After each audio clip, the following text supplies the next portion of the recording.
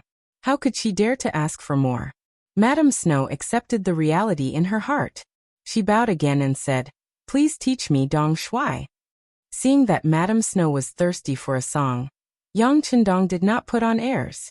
Instead, he said to Xiao Yin, "Yin, bring me the guitar hanging in young master's bedroom." Xiao Yin had long wanted to hear young master's new song, so she agreed and left. Soon, she returned with the guitar and handed it to Yang Chendong. Madame Snow was very curious when she saw the instrument that looked like a pipa. It was the first time she had seen such a thing in her life. She wondered if it was the instrument in the Dong Shui's hands. While she was thinking, the guitar was gently played, and a pleasant sound came out. Then, Yang Chendong's unique baritone voice slowly rang out. "The tip of the peach leaf is sharp, the willow leaf is holding up the sky. In its place, Lord Ming, listen to me carefully." The words were compact and there were no superfluous words, nor was there any decadent tone. It was just talking about the most ordinary and ordinary thing. However, the unique melody made people unable to help but like it. In fact, at the beginning of the third time, the three women could not help but hum along with it. Yang Chendong's pronunciation was very clear. Compared to last night at the Nine Arts workshop, he sang more seriously. The three girls naturally listened to him very clearly. By the fifth time, Madame Snow had mastered most of the song with her unique ability to understand music. Except for some parts that were not very accurate, she had mastered 70% to 80% of the song.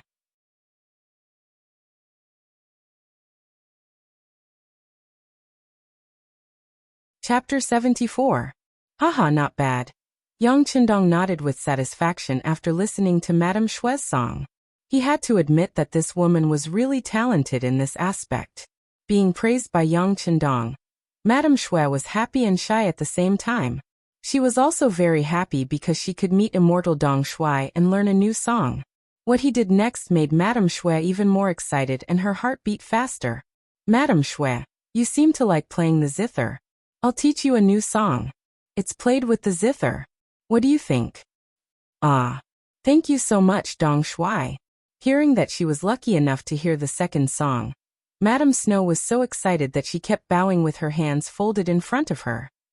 "Well, there are no outsiders here. You don't have to be so polite."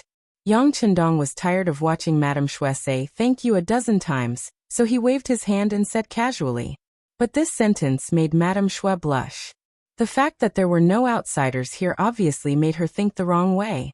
As Yang Chendong spoke, he had already arrived in front of the guzheng. Then he leaned over and plucked the strings twice. In the end, he shook his head. With his level, he could barely play the guitar. He really couldn't play the guzheng. Fortunately, the tune of the next song was not complicated. Given Madame Shui's ability to understand it, it would not be a problem for her to learn it after he sang it softly. "How about this? I'll sing softly, and you'll compose the music. What do you think?" Yang Chendong didn't say that he didn't know how to play the zither. Madame Shui was more than happy to sing with Yang Chendong, but she was worried that she couldn't play it well, so she asked nervously and excitedly, Can I? If I say you can, you can. If you can't, you can." Yang Chendong laughed heartily and agreed. Then, he held the folding fan in his hand and paced back and forth. His lips slowly opened and closed as he sang. "When will the bright moon appear? With a cup of wine in my hand, I ask the clear sky. I wonder what year it is in the heavenly palace. I want to ride the wind and return home, but I'm afraid it's too cold at the top of the Jade Palace. When I dance, it's like dancing in the shadows. It's not like being in the human world." A water melody of Su Shi of the Song dynasty slowly appeared. It was just an ancient poem, but after being processed by Yang Chendong, it became a very light and unique song. Once the song was played, it immediately gave people a refreshing feeling. It made people feel more intimate and at the same time, they also experienced a different kind of beautiful music. Yang Chendong sang softly, and Madame Shui began to play the guzheng with encouragement in her eyes. In the beginning, they didn't cooperate well because they weren't familiar with each other. But after a while, they had a tacit understanding. When the song was played together, it really gave people a feeling that this song should only exist in the heavens, and could only be heard a few times in the human world.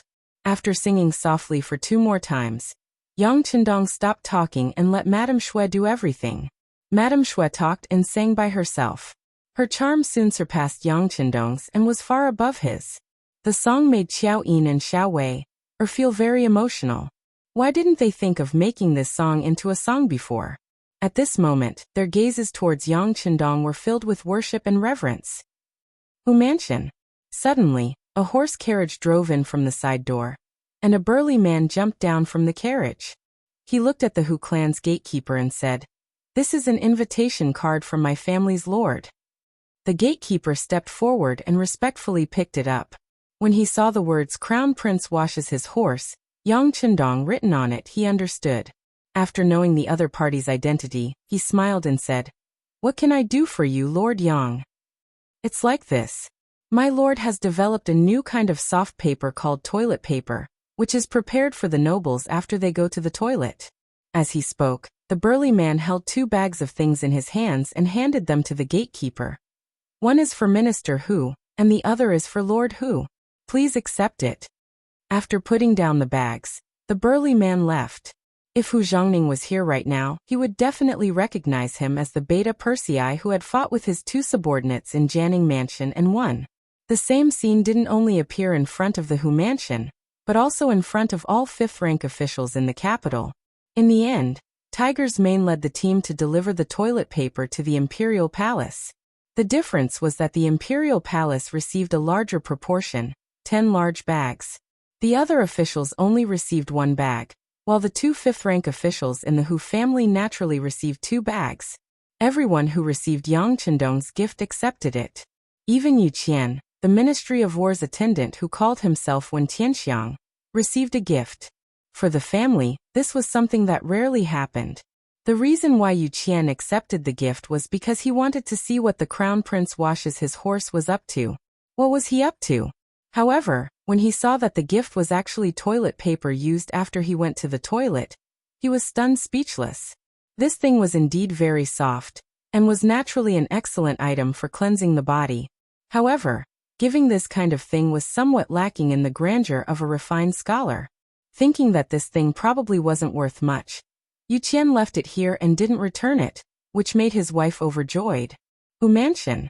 The gatekeeper took the 2 bags of toilet paper to the backyard and met with Hu Zhongning's wife. Hu Zhongning's wife, Hu Yushi, was already old and no longer managed the backyard. The Hu family didn't split up, but Hu Zhongning's wife was in charge of the backyard. Madame Hu's surname was Wang, and she was known as Hu Wangshi. When she saw the 2 large bags of toilet paper, she blushed. After she figured out what they were for, she was even more speechless. This 6th young master was also messing around. How could such a thing be so publicly delivered to the residents, and even handed to the gatekeeper? Scholars loved face. Although eating, drinking, and going to the toilet was a long-term emotion that no one could avoid, it wasn't good to give such things so publicly. However, since it was already delivered, it wasn't good to return it. Thus, she ordered people to prepare to send the things to the backyard's warehouse. As for whether it was useful or not, she, a woman, couldn't personally try it out due to her face. However, before the item could be sent out, the sound of hurried panting and panicked running could be heard. The person who came was Hu Yan. She heard the maid, Xiao Qing, say that the 6th young master sent someone to send a gift. She was overjoyed and ran over to take a look. "Mother, the East Marshal sent something to our residence?" As soon as she entered the hall, Hu Yan's beautiful voice, which was like an oriole's, sounded before she could stand firm. "Yaner, slow down. Don't fall again. You're almost a big girl. Why are you still so careless?" Seeing that it was her daughter who came, Hu Wangshi couldn't help but say coquettishly, "Mother, where are the things that the East Marshal sent us?"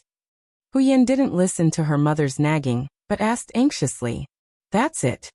Knowing that if she didn't answer, her daughter would continue to ask, Hu Wangshi simply pointed to the 2 bags of things on the ground that were about to be put into the warehouse. "Ah!" Hu Yan first exclaimed, then walked in front of the 2 bags and casually picked one up to take a closer look.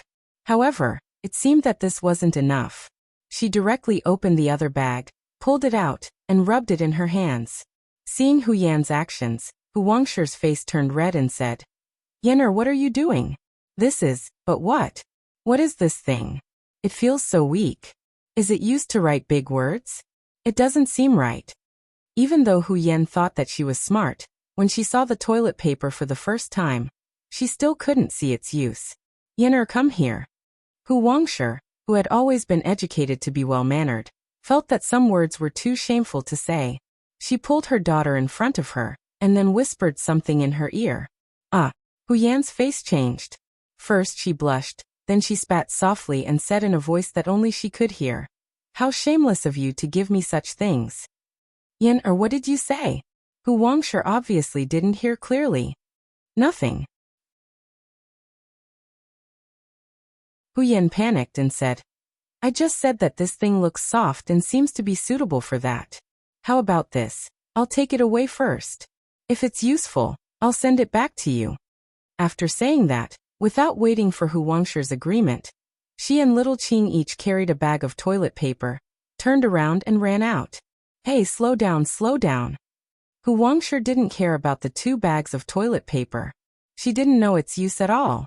She was just worried that her daughter would run too fast and fall down. This was like a small episode in her life. Hu Wangshi didn't care at all. Not only that, many officials who received the toilet paper didn't care too much. It wasn't until the next day when they went to the imperial court that they realized how precious the toilet paper was. In the side hall of the Yang Manor, Madame Shui learned 2 new songs, Exploring Qingshui River, and Wishing We Last Forever. She was very happy. After singing it a few times and receiving Yang Qindong's affirmation, she was overjoyed. Thank you for teaching me, Dong Shui. But I don't know if these 2 new songs can be sung in Baihua Hall. Madame Shui said carefully when she was talking. She was afraid that Yang Qindong wouldn't agree. No problem. You can sing them if you want. Yang Qindong smiled. It always took a process for a new song to be accepted by the world. Baihua Hall could expand its influence. Why not? As for the copyright of the new songs, Yang Qindong didn't care at all. He didn't know how many songs like this there were. If it weren't for the fact that the lyrics and music of these 2 songs were clean and suitable for zither and pipa, he could teach more. Seeing that Yang Qindong agreed, Madame Shui was overjoyed.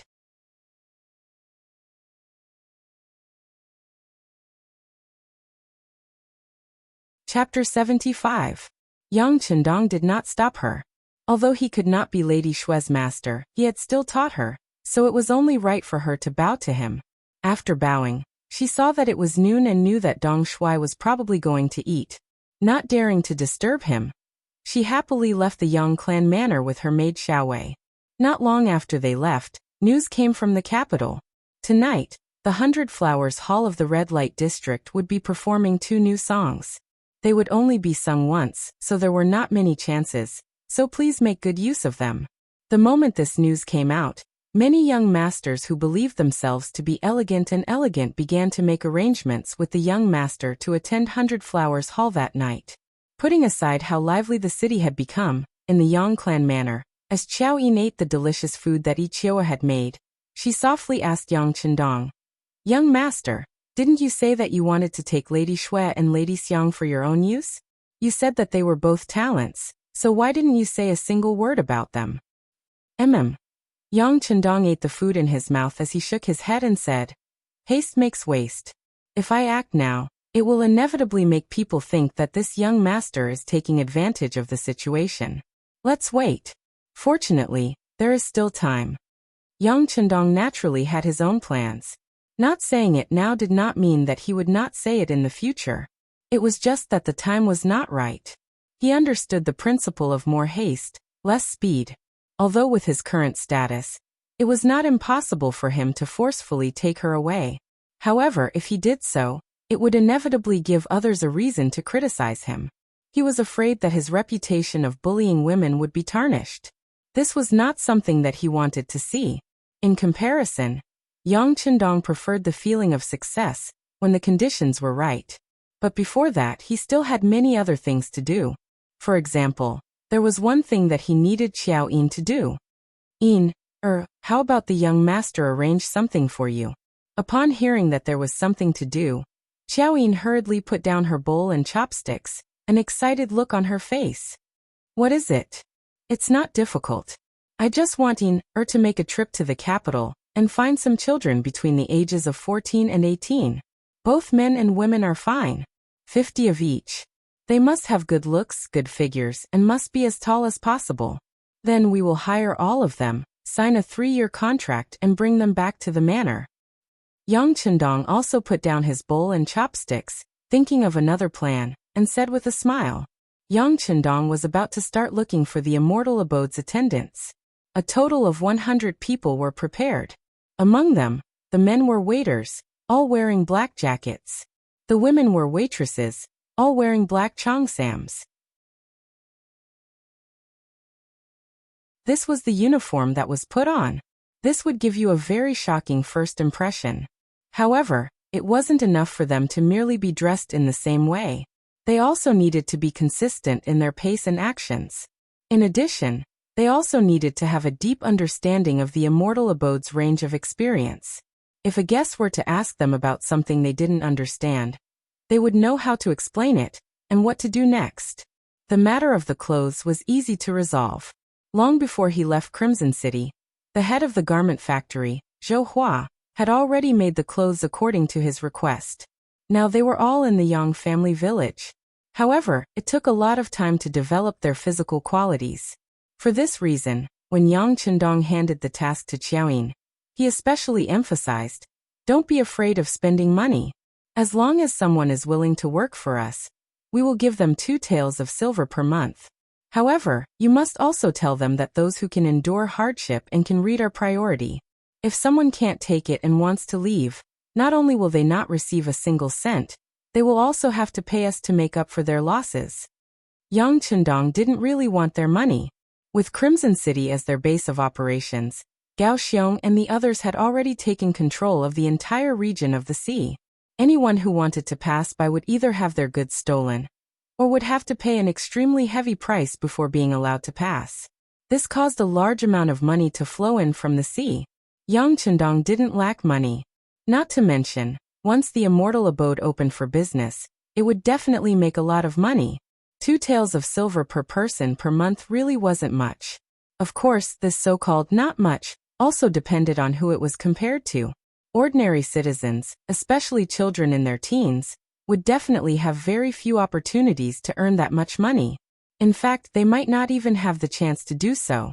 Yang Chendong only had Qiaoyin do this because he understood the situation.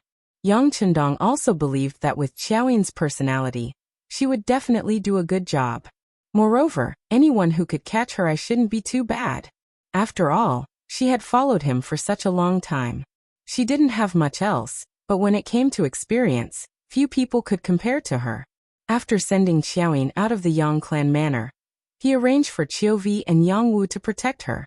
At the same time, Qiuvi and a group of guards also left the manor. With his reputation as Yang Chendong, the chances of anything happening were extremely low. Zhi Chendong turned around and entered his study. His figure flickered as he reappeared in the large warehouse. As soon as he entered the warehouse, Yang Chendong headed for the club. There was a television and a video player there, as well as the complete Yizhong Tian analysis of the 3 kingdoms. He had come here to study. He wanted to make a Yang Chendong analysis of the 3 kingdoms. It took Yang Chendong 4 hours to come out of the study room. When the sun was about to set, Yang Chendong walked out. He saw Tiger's Mane waiting for him.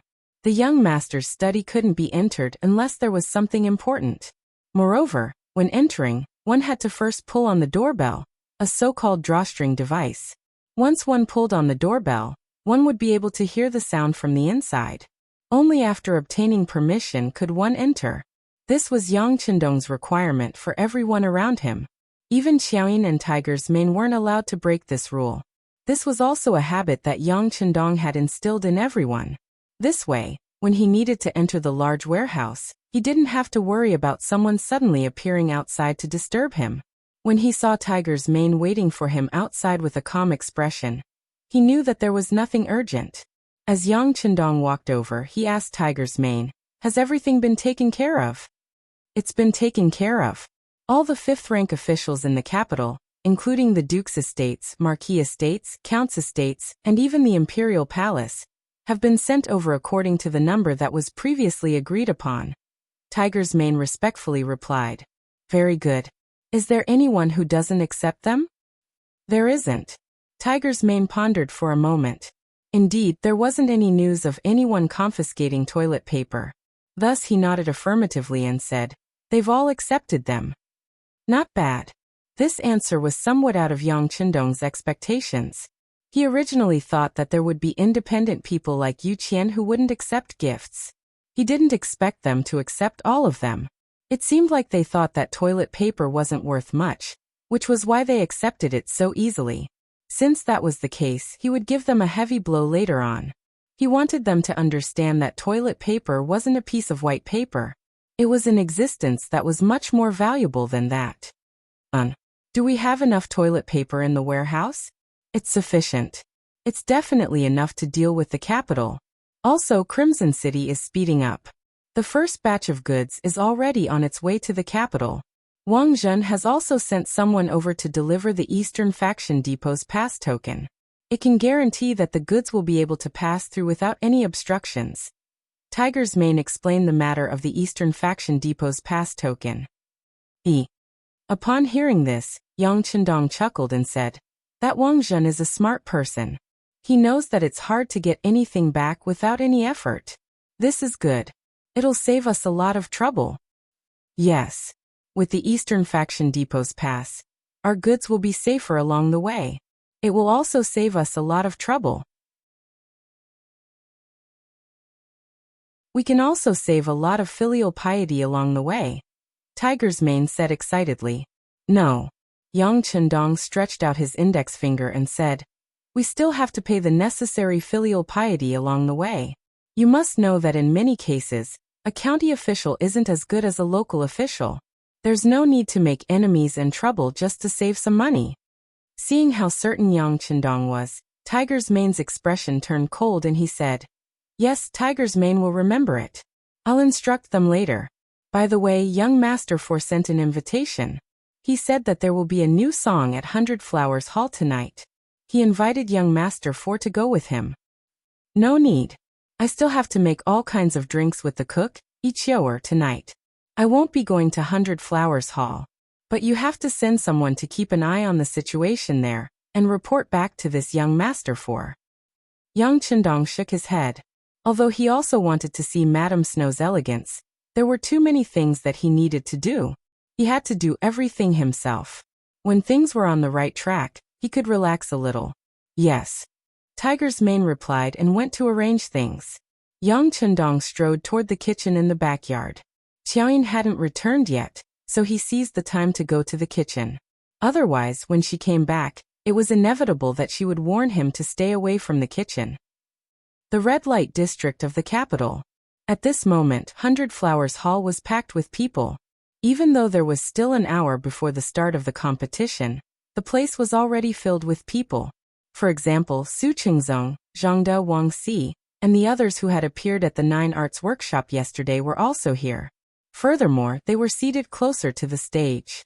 They were all regulars of Nine Arts Workshop, and had a rather special status there. But after listening to Yang Qindong's 3 new songs yesterday, their attitudes had changed. They had naturally lost interest in the songs that they had heard countless times before. Hearing that there was a new song in the 100 Flowers Hall, and that it was sent back by Madame Shui after she went to the Yangjia village during the day, how could she hold back? She immediately ordered the servants at home to book a table here. They weren't the only ones. The news of Nine Arts Workshop's new song had already spread throughout the capital. It was said that this matter had even been called to the morning court. Even the emperor knew of this matter. Once this matter was hyped up, everyone naturally knew about it. Countless people naturally came because of the fame. And for a moment, 100 Flowers Hall was packed to the brim.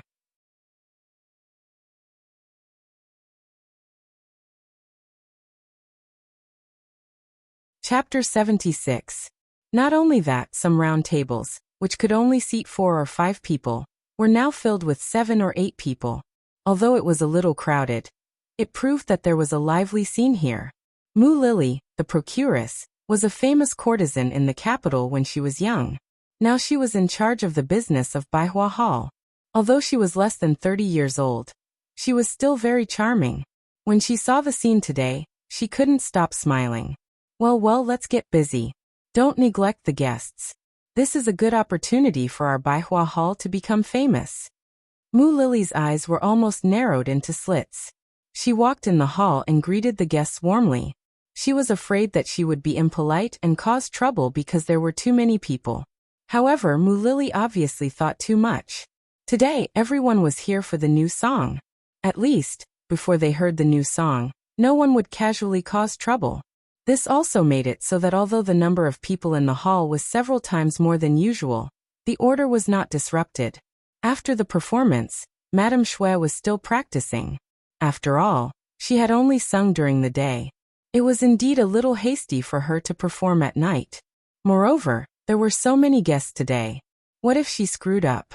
What would she do? Wouldn't those nobles tear down 100 Flowers Hall? She had been on the stage many times, but she didn't know why she was so nervous today. She remembered that when she went on the stage for the first time, she was as nervous as she was now. Miss, you don't have to be so nervous. Although I have just learned this song, other than Dong Shui, no one else knows what the original song is like. On the other hand, Xiao Wei was thinking of ways to comfort her young miss. Xiao Wei's words made sense, but Madame Shui still shook her head stubbornly. No, I have to live up to Dong Shui's trust. By the way, Xiao Wei, is Dong Shui here tonight? Xiao Wei wanted to lie to her miss, who was full of expectation. However, she knew that she could not lie to her miss when she went on the stage.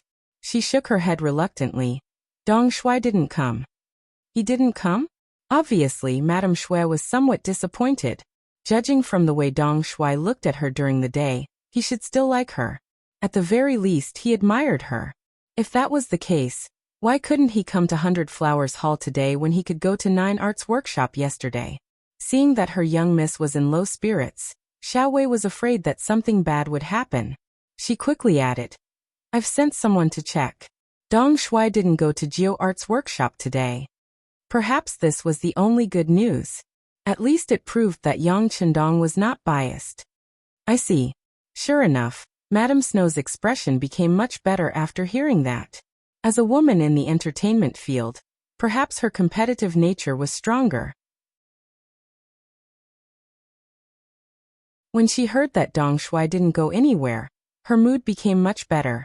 The guests at the front desk did not know what was going on backstage, nor did they know that the heart of their goddess, who had always wanted to get close to her, had already flown out of the venue and was no longer with the guests. Time passed little by little, and it was getting closer and closer to the start of the show. The geisha, who was warming up the scene, had already gone up the stage. However, both the performers and the audience were obviously absent-minded. They were all waiting for the 2 new songs to come on the stage. Finally, Madame Snow, who was dressed in white, went up the stage accompanied by her maid, Xiao Wei, accompanied by a burst of enthusiastic applause. Of course, no one knew whether it was a farewell applause. Lady Shui's clothes were as white as snow, and her skin was white and tender. Her skin was as clean as a baby's. Coupled with her graceful figure, she received a wave of applause as soon as she stepped onto the stage. The applause went on for a long time until Madame Snow sat down on the guzheng. At that moment, the whole venue became very quiet. In the silence, under the eager eyes of the audience, the sound of the guzheng rang softly, accompanied by Madame Snow's pleasant monologue. A long time ago, there was a firearms camp. Song Laosan and his family lived next to it. They had nothing to do. The monologue was to let more people know the story, so that they could understand the main idea of the song. It was also specially requested by Yang Chendong. At least, the monologue was still needed before the song became a hit. When people became familiar with the song, the monologue could be skipped at any time. The monologue made people's expressions change again and again. From the monologue, they seemed to have seen the tragic ending of the young couple who loved each other. In the corner of the hall, a handsome scholar with a white face was listening to the monologue with tears in his eyes. Beside her, there was a handsome attendant accompanying her. However, she seemed to have forgotten her role, which was to look after the young master. At this moment, her eyes were also filled with tears. She was like a dam that was about to burst, and the rain could pour down at any time. Little Qing. How do you think he came up with such a tragic story? Is Little Six really referring to himself? Did he really have such an unforgettable love when he was young? The seated young master gently wiped away the tears that were about to flow out, and asked the attendant standing beside him.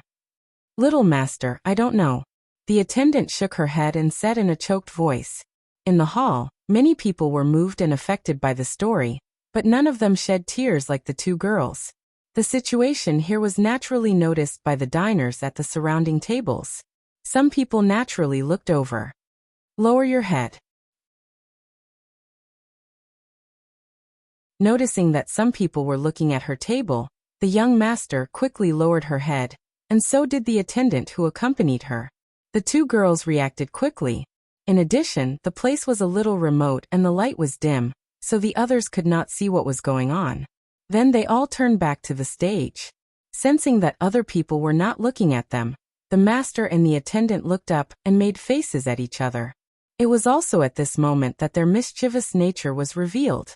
If Lord Hu Zhongning was here, he would definitely be shocked to discover that these two so-called young masters and errand boys were actually his precious daughter, Hu Yan, and her personal maid, Xiaoqing. They came here naturally, because they heard that Baihua Hall was going to sing a new song at night. They also knew that Madame Shui had just returned from Yangjia village during the day, which made them even more curious. After some discussion, they decided to come here in person to see what Madame Shui looked like. Let's see if this new song is really as good as the rumors outside say, that it can really make people unforgettable, and has the effect of making people feel relaxed and happy. The tip of the peach leaf is sharp, and the willow leaf is holding up the sky. Lord Ming in his position, listen to me carefully. After the narration, the song officially began. With Madame Shui's beautiful voice, a refreshing song entered people's ears, which made people feel comfortable and comfortable. Unlike Yang Qindong's voice, Madame Shui's voice seemed to be sadder. Even Su Qingzong, Zhang De, Wang Si, and Yang Yang had the same feeling. There was a beginning and an end. When the song came to an end, there was silence in the field at first. Then there was an earth-shattering applause. It seemed to form a heat wave, which was about to melt Madame Shui on the platform. Thank you. Seeing the effect, Madame Shui stood up and said, "Greetings to everyone." Then she slowly sat down and put her slender fingers on the zither. The tune of Wishing People Forever began to reverberate in the Hall of Blossoms. People were first attracted by the clean tone of the song. Before long, Madame Shui's beautiful voice rang out. When will the moon be bright? With a cup of wine in my hand, I asked the sky.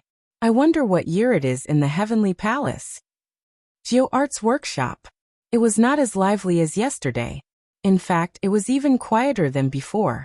Although Madame Shui's name had been hung outside the Geo Arts workshop today, and it did attract some young master and child masters, their status could not be compared with that of the guests in Baihua Hall. On the stage, Madame Shui just sang 2 old songs and then left with a sad face. As soon as she went backstage, Cui Na the procuress came up to her and said, Sister Hanxiang, it's all my fault. I shouldn't have stopped you from going to Dong Shui yesterday. No, Sister Cui, it's not your fault. I thought too much. I've decided to go to Yang Village tomorrow. No matter what, I'll ask Dong Shui to teach me 2 songs. Madame Shui looked very determined and confident. She regretted it when she learned that Madame Shui had gone to Yang Village during the day. Then the news came out that Madame Snow had learned 2 new songs, and had gotten Dong Shui's permission to sing them in public for the first time in the 100 Flowers Hall that night. She regretted it even more. Yang Qindong was the first to come to Geo Art's workshop, so she had the advantage. However, she did not seize the opportunity and gave all the benefits to others. How could Madame Shui, who still had the title of courtesan, accept this? Whether it was to fight back or for the future business of Geo Art's workshop, she needed to see Dong Shui again. She wanted to humbly ask for advice and restore her prestige. The curfew was about to start. A large number of people in Baihua Hall began to leave and go their separate ways. In the crowd, 2 young masters, Hu Yan and Little Qing, who were dressed as young masters, were hurriedly walking in the direction of the Hu mansion. They had come out in disguise this time. If their grandfather, father, and mother found out, it would be a scandal. The dignified young mistress of the Hu family went to the red light district and went to Baihua Hall to listen to songs. Once such a shocking matter was spread out, the Hu family would definitely be criticized for not having a good upbringing. Even if Hu Yan could find a suitable marriage, it would be hard to say.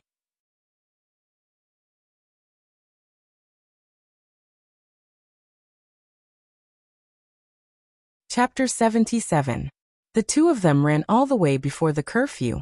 When they arrived at the small alley in front of the back door of the Hu estate, Hu Yan supported herself against the wall and panted as she spoke to her maidservant Xiaoqing, who also looked as if she had fallen apart. Let's rest for a while before entering the estate. Otherwise, if father sees us, we will be in big trouble. What are you afraid of me seeing you?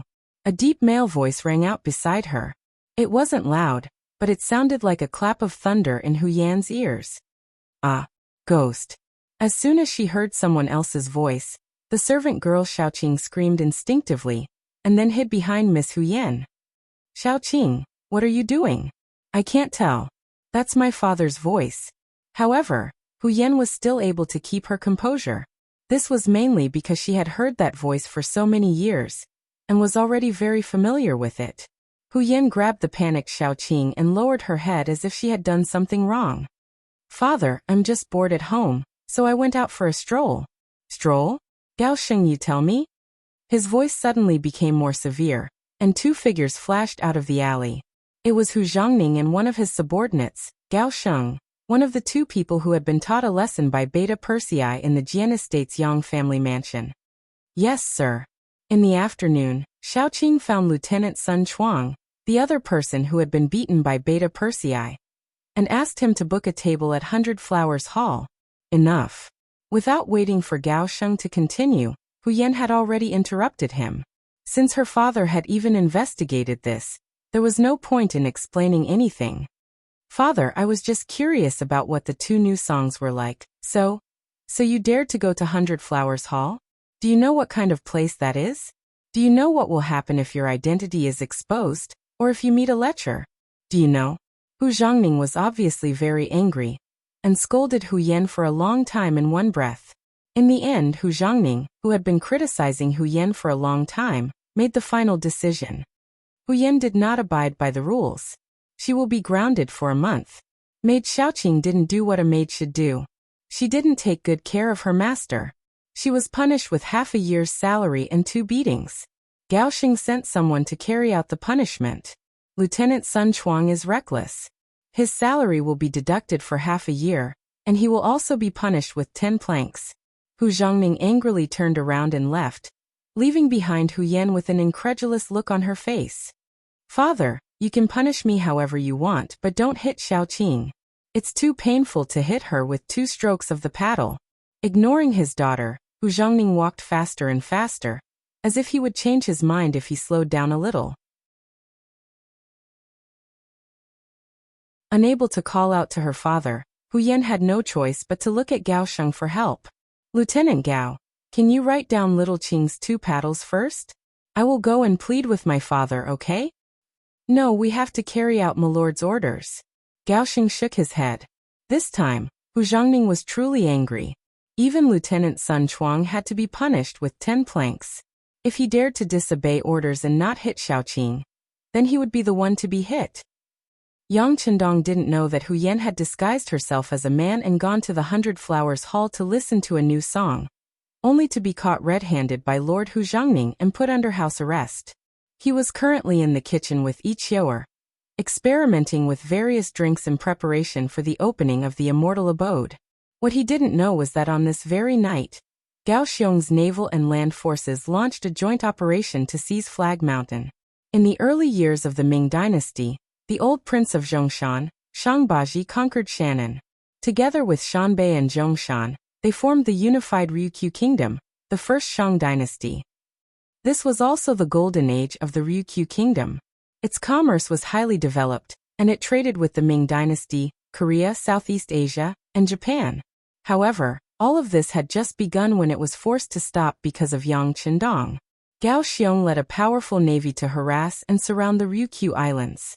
This caused the Ryukyu kingdom to suffer great losses.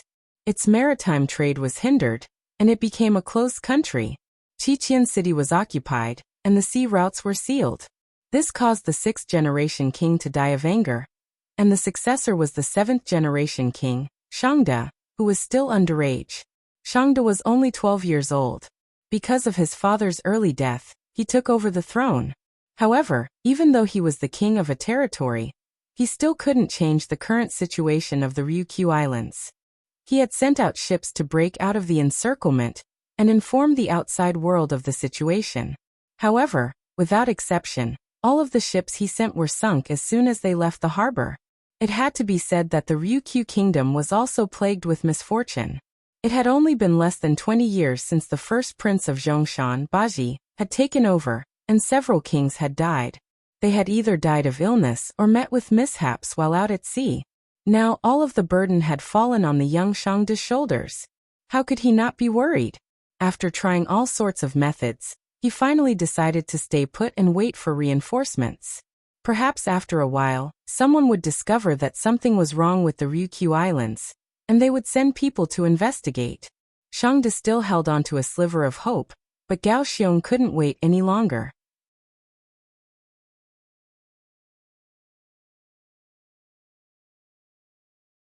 His wife and children didn't even have enough to eat, which made him, the captain, extremely dispirited. While everyone was sighing and complaining about how they were born in the wrong time, they didn't know that in such a strong sea breeze, Lung Feng had already used the triangular anchor and other equipment to climb up the city wall, which was more than 30 feet tall. Such a city wall might seem very tall to others, but to the members of Lung Feng who often had to climb it, it was just child's play. In less than half an incense's time, a row of 30 vanguard members had all arrived at the top of the city wall. The wind is so strong. Use your guns. Company Commander Xiao Feng, who followed the first batch of members up the city wall, decisively ordered the soldiers to put away their crossbows and switch to their Type 95 submachine guns when he heard the whistling wind. The 30 people's movements were uniform.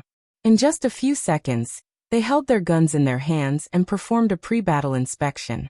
When the first person raised his right thumb to indicate that the inspection was complete, the other 29 people did the same thing. Everything was done silently and swiftly. It was obvious that this wasn't the first time such a drill was conducted. Xiao Feng observed the performance of the Lung Feng soldiers.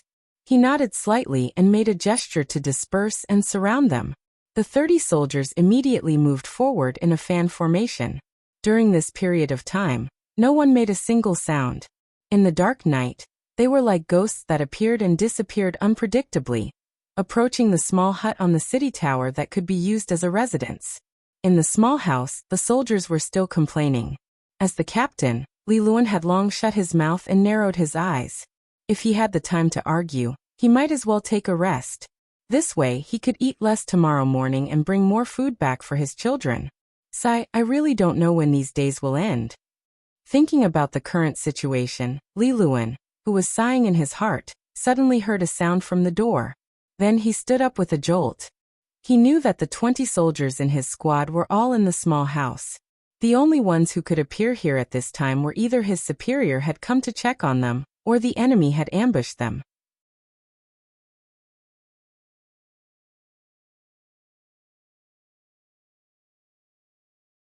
Chapter 78. Li Luan's reaction wasn't slow, but the person's reaction was faster. Before Li Luan could pull out his sword, a black muzzle was already pointed at him. Not only that, there were several black muzzles that were pointed at his subordinates. Don't move. Those who surrender will be spared. Those who resist will be killed. A loud voice sounded. It was the voice of the company commander, Xiao Feng. As soon as he finished speaking, bah! A gunshot rang out. One of the Shang dynasty's soldiers clutched his chest and fell to the ground with a look of unwillingness and shock. In his hand, he had already pulled out a long sword and was about to slash forward. One of the Lung Feng soldiers felt the danger and killing intent. Without hesitation, he opened fire and ended the life of the enemy who wanted to resist. The sound of the gunshot was loud and clear in the room, but in the night wind, the sound could not travel far. With one person dead, the room became much quieter. Then the captain Li Luan felt that his life was being threatened. He didn't want any of his brothers to die here, so he shouted anxiously, "Listen to me, don't move. Take out your weapons and throw them on the ground." I think that since these people said that they would be spared if they surrendered, they should be true to their words. That's right. We will keep our promise. The prerequisite is that you guys have to listen to us too. If you guys have any ulterior motives, you will end up like that person. Xiao Feng looked at Li Luan's performance and nodded his head in satisfaction. However, in order to not cause any more problems, he couldn't help but threaten him. When the black muzzle was aimed at him again, Li Luan felt his body tense up. He clearly saw the scene just now. This black metal thing could easily take a person's life. Not wanting to die, he hurriedly threw his sword and scabbard on the ground. At the same time, he covered his head with both hands and squatted down. With Li Luan taking the lead, the other 18 brothers followed suit and threw down their weapons, crouching on the ground with their hands on their heads. Very good, Xiao Feng praised, then gestured to Lung Feng who was at the side. A few of them took out ropes from their backpacks and tied up all 19 of them, including Li Luan. Just as he was done, the door opened again. A soldier in camouflage uniform walked in. He stood straight and saluted. "Sir, the city gate has been opened by our brothers hiding in the city. 2nd platoon, 3rd company, and 1,000 auxiliary soldiers have entered the city. Company Commander Tingshan, may I ask if we can besiege the barracks in the city?" "Yes, everything is going according to plan. Also, tell the brothers that the auxiliary troops are not to participate in the battle. Go and maintain order in the city.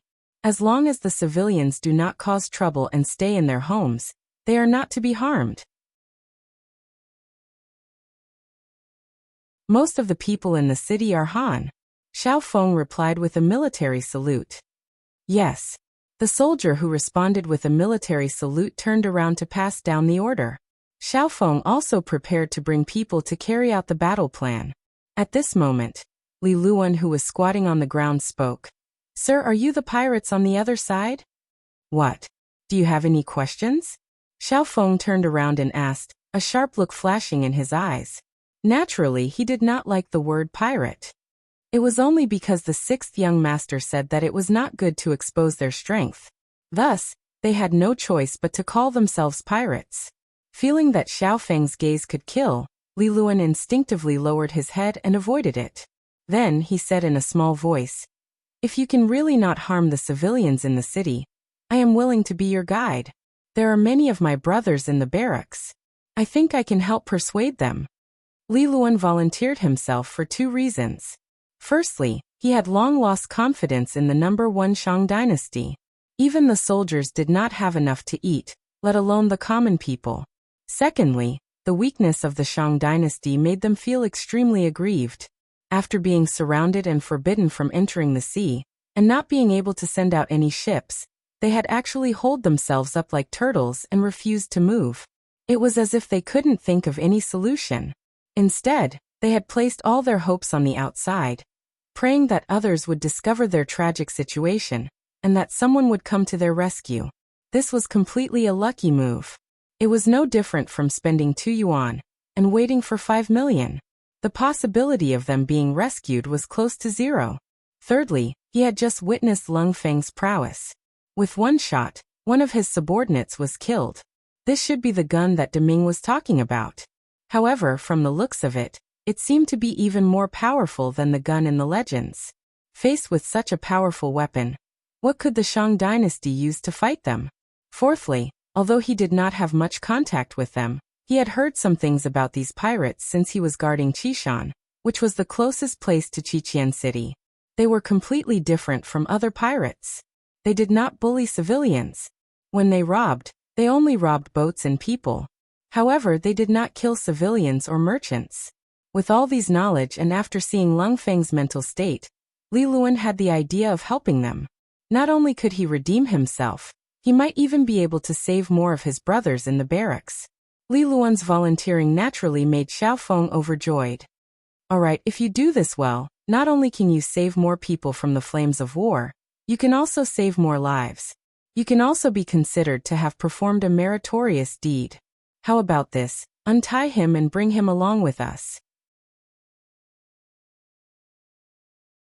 Li Luan regained his freedom.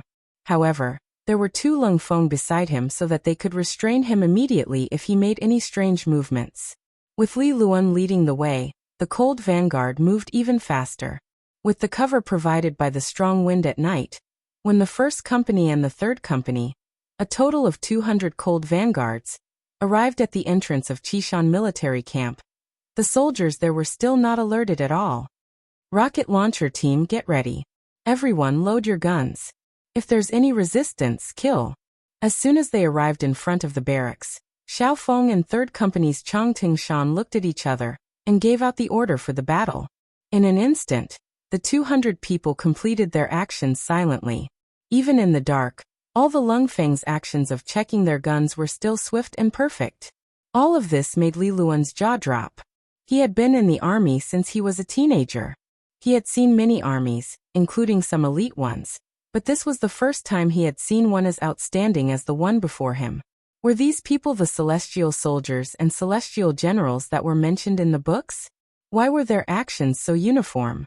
Why didn't the 200 people make any extra noise?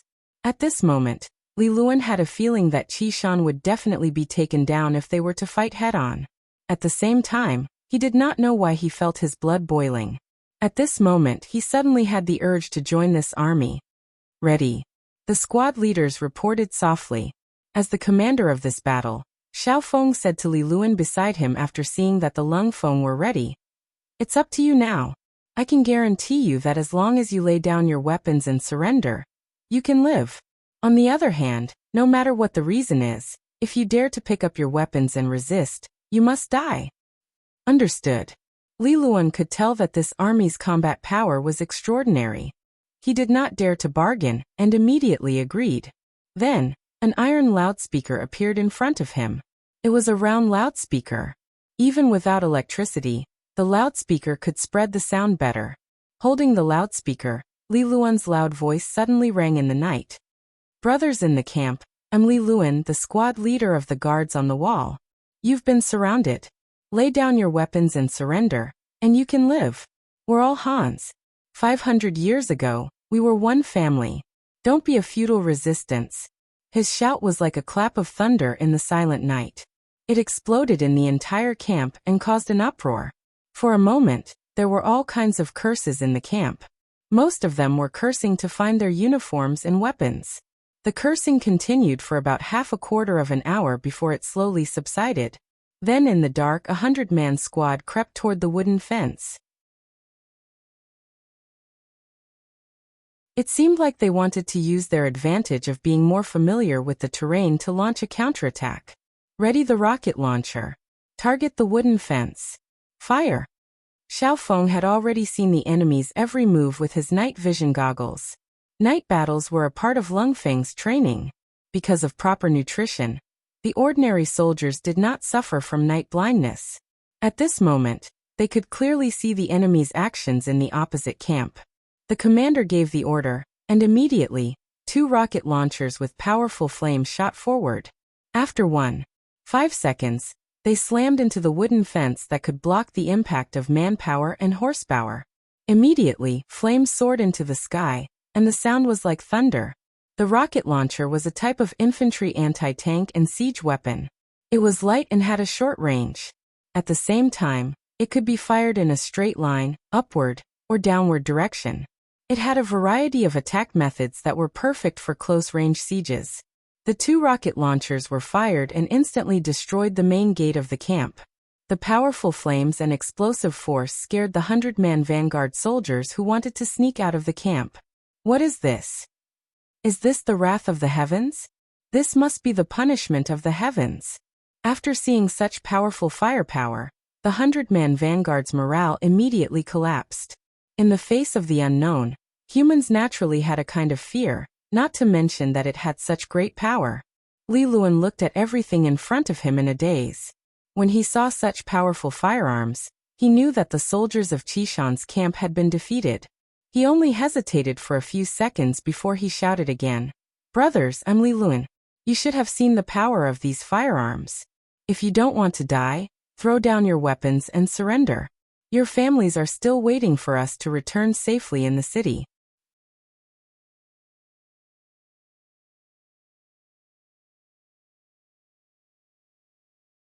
Chapter 79. Under Li Luan's persuasion and the powerful impact of the rocket launcher, some of the smarter soldiers finally realized that they weren't strong enough. The first person threw his weapon to the ground. Then, like a contagious disease, there was a second person, a third person. The frightened soldiers of Qishan threw down the weapons in their hands one by one, and then walked out of the military camp in groups. They covered their heads and walked out of the military camp. The entire battle had ended so simply without firing a single shot or firing a single cannon. Of course, this was because of the deterrence of the powerful weapons. However, more importantly, it was because the soldiers of Qishan already had a grudge against the Shang dynasty. They didn't have enough to eat and couldn't wear clothes. Such an army had long lost their morale. How could they be counted on to win the battle? From Li Luan's words, the Qishan military camp had more than 2,000 soldiers. Xiao Feng ordered the auxiliary soldiers who had already entered the city to maintain law, in order to take in the captives. At the same time, Qishan city was sealed. Only people were allowed to enter and not leave. The entire city was checked overnight. If there were any dangerous people, they would be killed. However, at the same time, the soldiers were not allowed to harass the commoners. If they were caught, they would be dealt with according to military law. After occupying the city, there had been countless military exercises to maintain peace. Putting them in Qishan city was just turning the exercises into actual battles. However, the soldiers of Lungfeng who had made all kinds of preparations were still very familiar with it. In just a few hours, Qishan city's law and order were restored. There were even some courageous commoners who dared to appear in the morning market to continue trading. When the sun rose, a new 5-starred red flag was placed on the city walls of Qishan city. This meant that from this moment onwards, this place was under Yang Qindong's control. Get someone to inform Captain Gao Xiong of this news. Then pass it on to the 6th young master. At the same time, all platoon leaders and squad leaders will have a meeting to review the battle and point out their own shortcomings. Xiao Feng followed Yang Qindong's training and carried out his work with the mindset that there must be a conclusion after the battle. In conclusion, it was a method that could allow people to grow and become stronger quickly. Reality also proved that a big summary after a big battle and a small summary after a small battle could expose more potential problems and point out the correct direction to fight the next battle. In the palace hall, the officials had already arrived at the morning court. Because the emperor had not arrived yet, the officials gathered in 2s and 3s to chat. Lord Li, did you receive Yang Shima's gift yesterday? A voice that was not too abrupt came from the crowd. In fact, he was already used to such conversations before every morning court session. Lord Zhang, what kind of gift is that? Isn't it just toilet paper? Lord Li shook his head lightly, as if Lord Zhang was making a fuss over nothing. Hey, there are many ways to use that. If I'm not wrong, you definitely haven't used that thing. Lord Zhang said with a mysterious expression. Am I useless? Did you use it?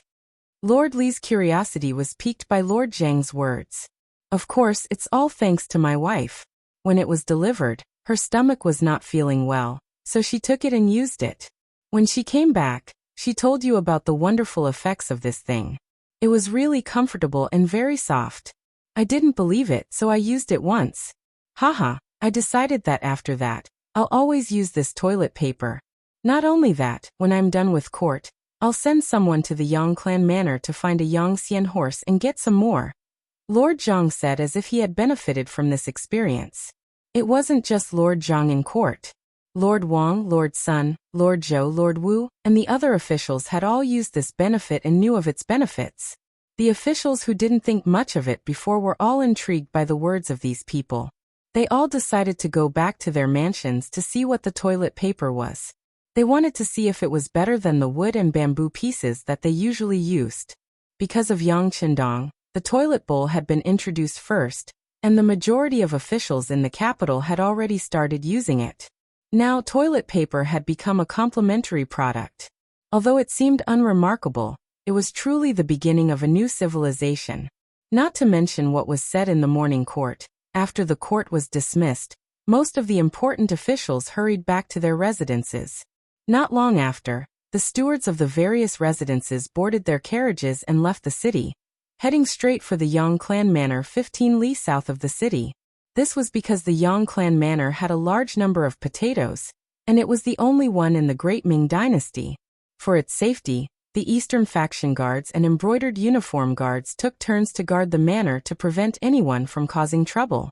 When the stewards of the various residences arrived, they were all blocked outside.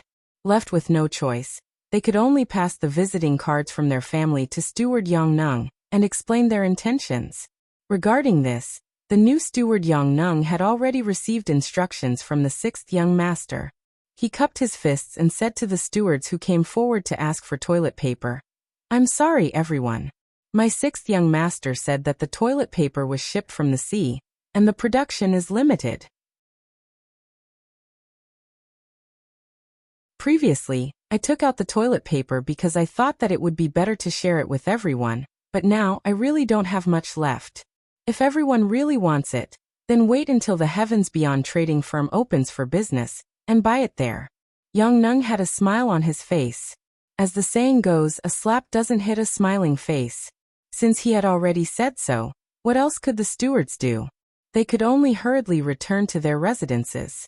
Since they didn't have any new goods for a while, they would have to use the toilet paper that was delivered yesterday sparingly. Other than the 1st young master and 1st madam, everyone else could forget about using it.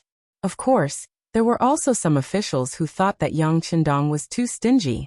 It was just some unremarkable toilet paper, and he wanted to set up a trading firm that they had never heard of to sell it. How much money could that thing be worth? Could he earn back the capital by opening a shop for it? These people's thoughts weren't wrong. After all, toilet paper wasn't something that could be put on the table. Moreover, it wasn't like they couldn't do without it. In the past, when there was no such thing, shouldn't everyone still do what they should do? For something like this, if it was sold at a high price, there probably wouldn't be many people who would buy it. However, if it was sold at a low price, they probably wouldn't even be able to earn back the rent for the shop. That was the normal way of thinking, but how could the people of this era guess what was going on in Yang Qindong's mind? If you said that toilet paper wasn't worth much, there was nothing wrong with that. However, Yang Qindong firmly believed that once people were used to it, they wouldn't be able to adapt to it if you asked them to use wood or bamboo. More importantly, he intended to use hunger marketing to sell it, which meant that he would sell it at a fixed amount a day, based on the idea that the rarer something was, the more valuable it would be. Once the supply exceeded the demand, the price would naturally rise. When that time came, if other adults used toilet paper, would you still have the nerve to use bamboo? Even if the price was slightly higher, there would still be many people who would rush to buy it. The capital was not like any other place.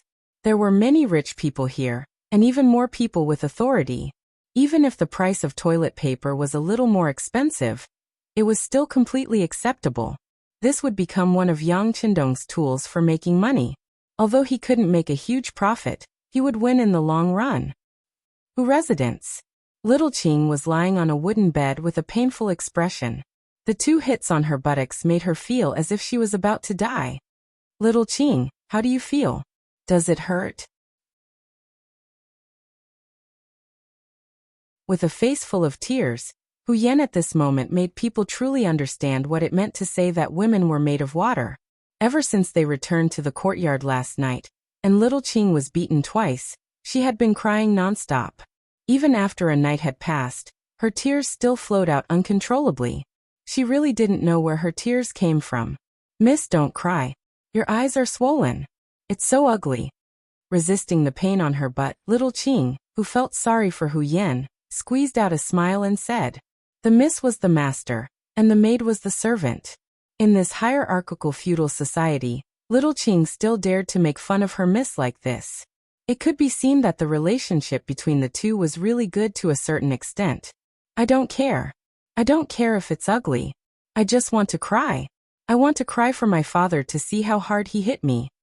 Hu Yan shook her head vigorously, looking very wronged. But miss, the Lord has already hit me. It's useless even if you cry. It's better to find some medicine for little Qing to apply to the wound. Little Qing shook her head helplessly. Her miss was really cute at this time, but her butt was really painful. Do I need to apply medicine? Little Qing, is it very painful? Don't worry, I'll go out and find medicine. Hu Yan also got up at this moment, then wiped the tears on the corner of her eyes with her sleeve, and then strode out of the room. Outside the Mrs. Courtyard, Hu Zhangning gave Hu Yan a confinement order, and Lieutenant Gao Sheng was guarding here.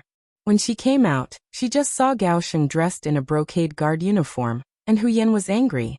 She thought that it was this person who complained and caused her, Little Qing, and Lieutenant Sun Chuang to suffer. Mississippi, as soon as he saw Hu Yan come out, Gao Sheng straightened his chest and greeted her. Although he knew that what he did was arranged by the Lord, it was a fact that he had offended the miss. As soon as Hu Yan walked to the front of the courtyard, she deliberately pretended to be very angry and looked at Gao Sheng. But perhaps this gaze was too weak. Gao Sheng's expression did not change, and he still looked neither servile nor overbearing. Do you have injury medicine? Hu Yan, who wanted to be angry and ignore Gao Sheng, soon couldn't bear it. Thinking of Little Qing who was in pain in the room, she had to lower her head. Yes. Hearing that she was not going to question him, but wanted injury medicine, Gao Sheng immediately took out a porcelain bottle from his arms and handed it over.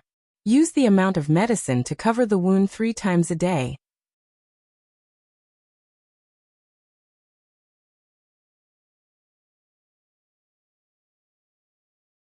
Chapter 80.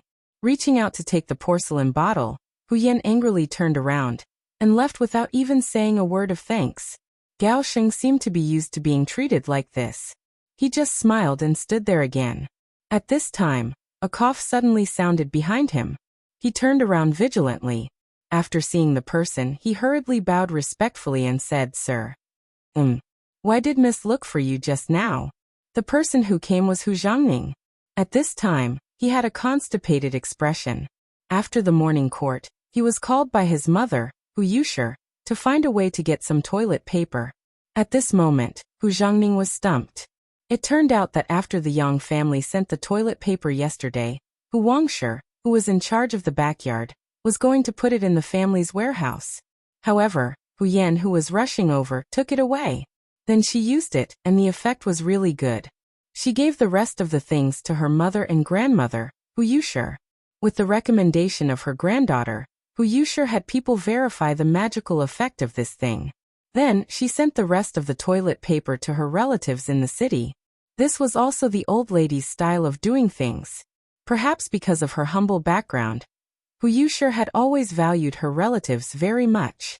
Once there was something good, she would immediately send it over. The toilet paper was the same. Except for a small packet, the rest were sent away.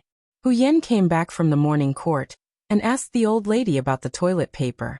The old lady, who had no stock, had to give the task to her son. She also said that she wanted to get some more. There were still some relatives who had not shared it. In Hu Yushi's eyes, her son was the guardian of the genie guards. There was nothing that could be difficult for him. After Hu Zhangning received the task, he was not in a hurry. He sent the housekeeper of the house to the Yang family village 15 miles south of the city to ask for it. Unexpectedly, he returned empty-handed. According to the housekeeper, not only the Hu family, but many ministers in the court also sent their housekeepers, but they did not bring back a packet of toilet paper. Hu Zhangning, who had already promised his mother, was a little anxious. Thinking that the toilet paper was given to the old lady by his daughter, she should have some stock in her hands. He had to bite the bullet and come to the door. If it was in the past, Hu Zhangning guaranteed that his daughter would agree to such a thing. The relationship between father and daughter had always been very good. But this time he had no confidence in his heart. He had just punished the other party yesterday, so he wasn't very confident in speaking up now. Even though he wasn't sure, Hu Zhangning, who had always been extremely filial, still decided to give it a try. He couldn't let his mother down. While Hu Zhangning was still thinking about what to say, Gao Sheng, who was standing in front of him, had already answered. Sir, Miss asked me for injury medicine. Injury medicine? Was little Qing seriously injured? It's just 2 military rods. Hu Zhongning said nonchalantly. When Gao Sheng heard this, he couldn't help but think in his heart. 2 strikes from the military rod might not be much to a soldier, but for Xiao Qing, who had tender skin and was greatly cared for by the young miss, that was already a very heavy punishment. He thought this in his heart, but he could not say it out loud. He could only say with a serious expression, "This is the first time that Maid Xiaoqing has been beaten by the military." In addition, these 2 beatings were not exaggerated at all. It is inevitable that she will be injured. What? Was there no water at all? I say, you are also right. She is a maid, not a thick-skinned soldier like you. How can she be treated equally? Hu Zhongning pretended to be very angry and reprimanded Gao Sheng. Then he said casually, "Okay, I will go in and take a look." He strode into the young miss courtyard. Looking at Hu Zhongning's departing figure, Gao Sheng was stunned in place. How could he not be treated equally? If these 2 beatings were exaggerated and didn't hurt or itch, he was afraid that when he returned, he would be accused of favoritism. This job was really not easy to do. Hu Zhongning strode into Hu Yan's courtyard. Before he even entered, he called out loudly, "Is Yanner here? Father is coming in." As soon as he shouted, Hu Yan, whose face was still filled with anger, had already walked out of the main door. "Of course your daughter is here. Where can a grounded person go?" "Aha!" Hu Zhongning smiled awkwardly when he heard the obvious hidden meaning in her words. Then he stretched his neck and glanced into the room. "Is your maid Xiaoqing all right?" "All right. She won't die for the time being." Hu Yan's answer was still cold. This time, she was really disappointed in her father. It was true that she had done something wrong, and she deserved to be grounded. However, he shouldn't have hit little Qing so hard. There was a lot of blood on her but she cried for the whole night and was still in a trance at this time. As soon as he heard the words "won't die," Hu Zhongning knew that his daughter was still angry with him. But as a father, how could he simply apologize? Thinking that if he continued, there might be more sarcastic remarks waiting for him, he simply did not ask any more. Instead, he asked straightforwardly, "Yanner, father wants to ask you, do you still have the toilet paper that the Yang family sent yesterday?" If it were any other time, Hu Yan would definitely ask why, but now she was angry and turned around to leave without thinking. After a while, when she came back, she put a small packet of untouched toilet paper into Hu Zhongning's hand. "Don't tell me there's only this much?"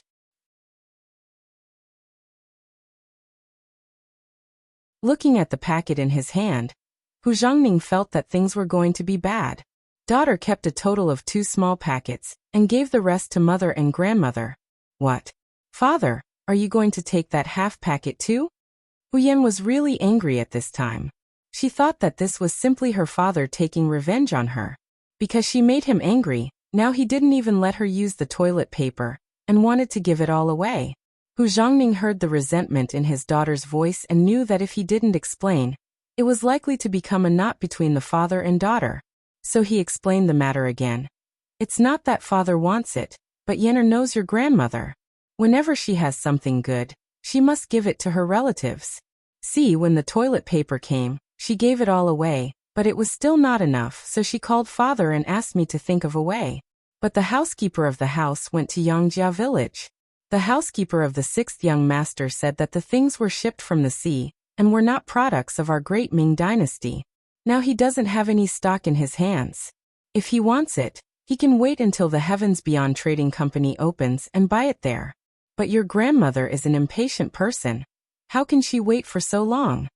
After saying this, Hu Zhongning spread his hands, indicating that he was helpless. Originally, Hu Yan was prepared to ignore her father, but when the matter involved Yang Qindong, she forgot the decision in her heart. The 6th young master doesn't have it? If not, why did he give it to every family yesterday? This doesn't make sense. Yes, if you say that the 6th young master doesn't have it at all, no one will believe it. But thinking about it, there shouldn't be much left, so it should be true. Otherwise, he wouldn't have embarrassed so many officials. But since he did this, the idea of getting the toilet paper from there is very small, Hu Zhongning said as he shook his head. After hearing her father's analysis, Hu Yan didn't have the same opinion. Instead, she said seriously, since the sixth young master has it, as long as the people sent out are suitable, they can definitely get some. Why don't I go? She had always wanted to see what Yang Chundong looked like, but she didn't have the chance. Wasn't now the right time? She was going to get toilet paper for her grandmother, which was a show of filial piety. Even if others knew, they couldn't blame her. Originally, Hu Zhongning was still worried about this matter. His identity as a butler was not easy to use. Did he have to go personally? If he wanted to come, it would be fine, but if he didn't, wouldn't he lose face? Hu Zhongning really didn't have a better way to deal with Yang Chundong. He had just made a great contribution, and the potatoes hadn't ripened yet. Who could force him to do things? Using martial arts to subdue people, how powerful was that young heir beside him? He was definitely not a match for him. If he couldn't do it, Hu Zhongning had no other way. But now that he heard that his daughter was going personally, his eyes lit up. Yes, his daughter was a child. It would be best if she came, but even if she didn't, it wouldn't be a big deal. But the only thing was that his daughter wasn't married yet. If word got out that she was so ostentatious, it would be bad for her reputation. Hu Zhongning didn't reject her immediately. Instead, he looked like he was deep in thought, which made Hu Yan see hope. Father, just let me go. I promise that after I go, as long as there is a little bit of toilet paper left in Yangjia village, I will get it for you. Oh right, I won't go alone. I'll ask Sister Yang Qi to go with me as a companion. I think outsiders won't be able to say anything. Sister Yang Qi, are you talking about Yang Duo heir, who married Wang Go? Hu Zhongning immediately mentioned the situation of the Yang family's seventh sister. In the past, Hu Zhongning wouldn't have known about a daughter of the Yang family. But ever since Yang Chundong appeared, Yang Duo heir had become a celebrity and a woman that everyone knew. Yes, it's her, Hu Yan said proudly. Yang Duo heir hasn't been to the Yang village yet? This time, it's only right for me to accompany her back. When the sixth young master sees his seventh sister and is happy, won't he give me whatever I want? Hu Yan said proudly, but in her heart, she was thinking that since it was her first time meeting Yang Chundong, she should at least bring some greeting gifts. So, she set her sights on Yang Duo heir. Hu Zhongning thought about the feasibility of this matter. Indeed, with such a reason, Yang Chundong would have a good impression of her, and the chances of her getting toilet paper would increase a lot. But then his gaze fell on his daughter again, looking at her with a faint smile.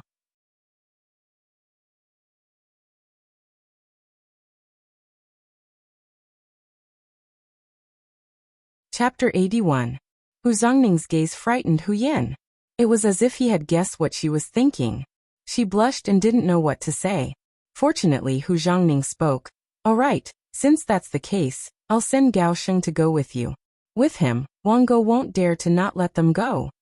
With Hu Zhongning's support, Hu Yan believed that she could bring Yang Duo to the Yang village.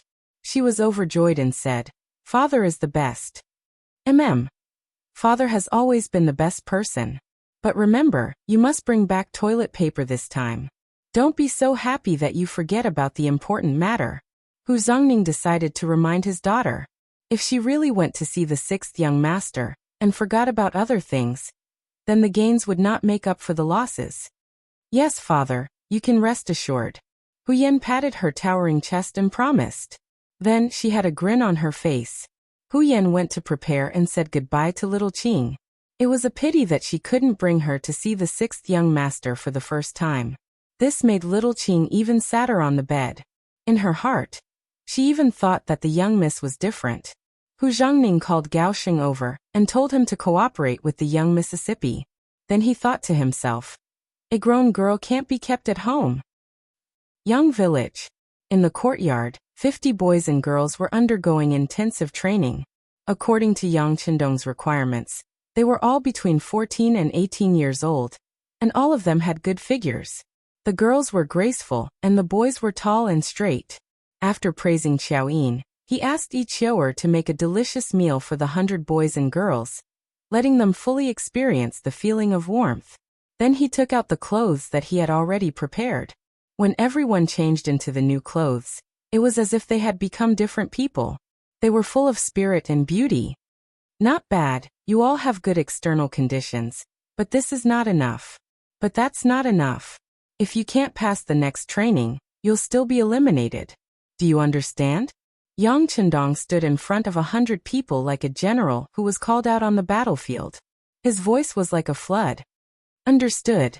The young boys and girls replied nervously. Here they had new clothes to wear, and they could eat meat for every meal. Moreover, the dishes were very delicious. Every month, they would receive 2 taels of silver. This new life filled them with hope. After experiencing this wonderful feeling, they would not be willing to leave even if they were asked to. How could they not perform well? Yang Chendong's voice echoed throughout the backyard. Stand up straight, look straight ahead, and bend the corners of your mouth to a 45-degree angle. Keep smiling. Remember, the customer is God. You have to try your best to satisfy their needs. Their satisfaction is my satisfaction. Do you understand? Understood. The 100 people replied in unison. Young master. Tiger's mane suddenly appeared and half knelt in front of Yang Chendong. 7th young mistress is here. 7th sister? Yang Chendong's face showed a gentle expression. It was completely different from when he was lecturing the 100 people. 7th sister is not an outsider. Invite her here. She might be in a better mood if she sees the children. Yes. Young master, Miss Yang has been waiting outside the manor for 4 hours. What do you think? Tiger's mane did not leave immediately. Instead, he lowered his head and continued to report. Tell her that I have something to do today. I'll see her another day. Yang Chendong waved his hand. Since Miss Yang was late to find out, she had to pay the price. After understanding Yang Chendong's intention, Tiger's mane stood up and left. Outside the manor, young duo sat in the carriage with a gloomy face. She had a snow-white oval face and a pair of black eyes under her slender eyebrows. However, there was no light in her eyes. Instead, there was a hint of sadness. Once upon a time, young duo was the apple of the Yang family's eye. Because she was the youngest daughter, she was doted on by her parents. When Yang Rong was studying in the study, he was willing to hold this youngest daughter in his arms. That was also the best time of Yang Duo's life. She never had anything to worry about. She could eat delicious food and wear the most beautiful clothes every day. However, everything changed with her father's death. After Yang Rong's death, Young Duo only felt that the mountain she relied on collapsed. The world in her eyes also lost its former glory. It was as if the entire family changed at that moment. Her brothers and sisters were busy with their own things. Even her only mother had no time to care about other things because of her poor health. It was as if she was forced to grow up overnight. Young Duo was no longer the little girl who was willing to joke. She became silent. Until she grew up and married Wang Go. Although this marriage did not seem to be blessed by the Yang family, in Yang Duo's eyes, Wang Go was a man who relied on his own struggles to grow up. He should be better than her brothers and sisters who relied on their birth. He should know how to work hard and know how to cherish everything that was hard to come by. When they first got married, the days were barely passable. The relationship between husband and wife was harmonious, but as the influence of the Yang family weakened, her status in the Wang family also declined day by day. In addition, the things she knew were too few, so in the end, she was reduced to the point where the maids in the residence dared to give her a hard time and bully her. At this moment, Young Duo missed her father's wide embrace. However, she knew that everything was gone and could not be returned. In the most bitter days, Young Duo even thought of dying. However, when she thought of how she would explain to her parents in the afterlife if she died like this, she could only force herself to live on. She hoped that one day, Wang Go would change his mind or someone in the Yang family could revive their glory. This was the sorrow of a woman in a feudal society. Everything had to rely on others. It was extremely difficult to rely on oneself to change anything. Fortunately, a life that should have been hopeless had a comprehensive change because of Yang Dong's unexpected arrival. That morning, the moment Yang Chendong kicked open the Wang family's door, Yang Duo's fate also changed. Her husband and mother-in-law being beaten made them start to face themselves again. At least in these few days, she slowly felt that her dignity was respected again. Although this respect was only on the surface, young Duo was still full of hope in her heart. Today, Hu Yan's sudden appearance, accompanied by the captain of the brocade guard, was to invite her back to the Yang family manor. In this regard, Wang Go did not dare to have the slightest objection. He even forced out a smile and said that if she wanted, she could stay at her maternal home for a few more days.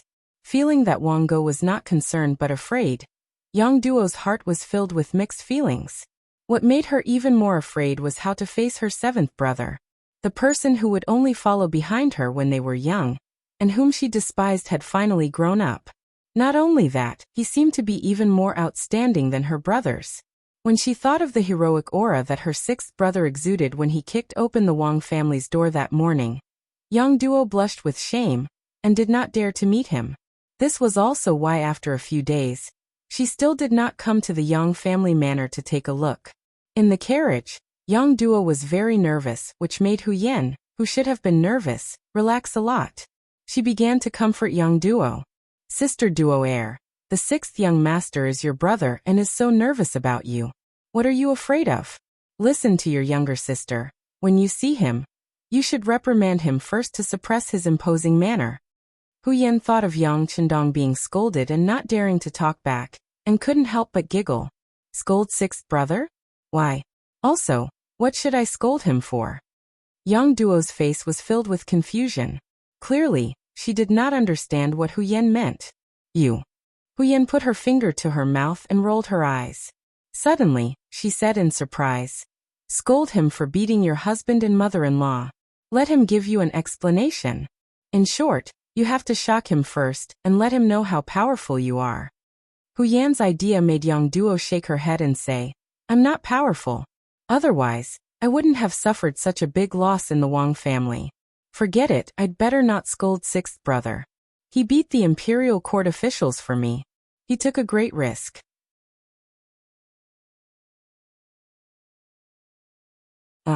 Hu Yan slowly closed her mouth. She knew that it was impossible to see Yang Chendong suffer.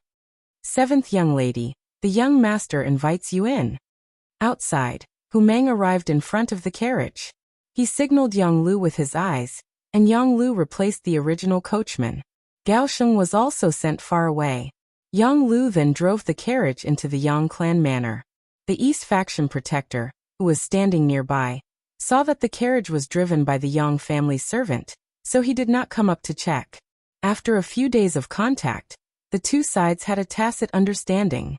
The East faction protector and the genie guard would not take the initiative to trouble the Yang family.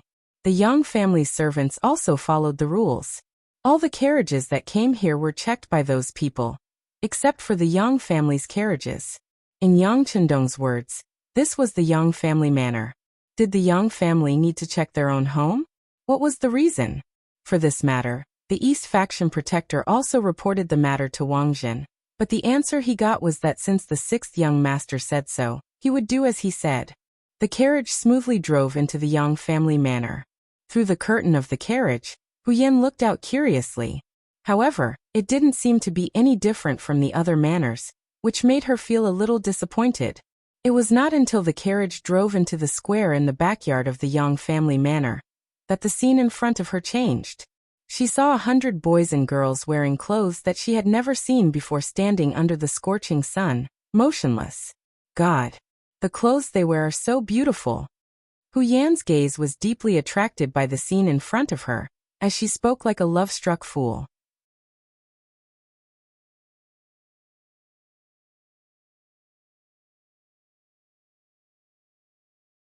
Chapter 82.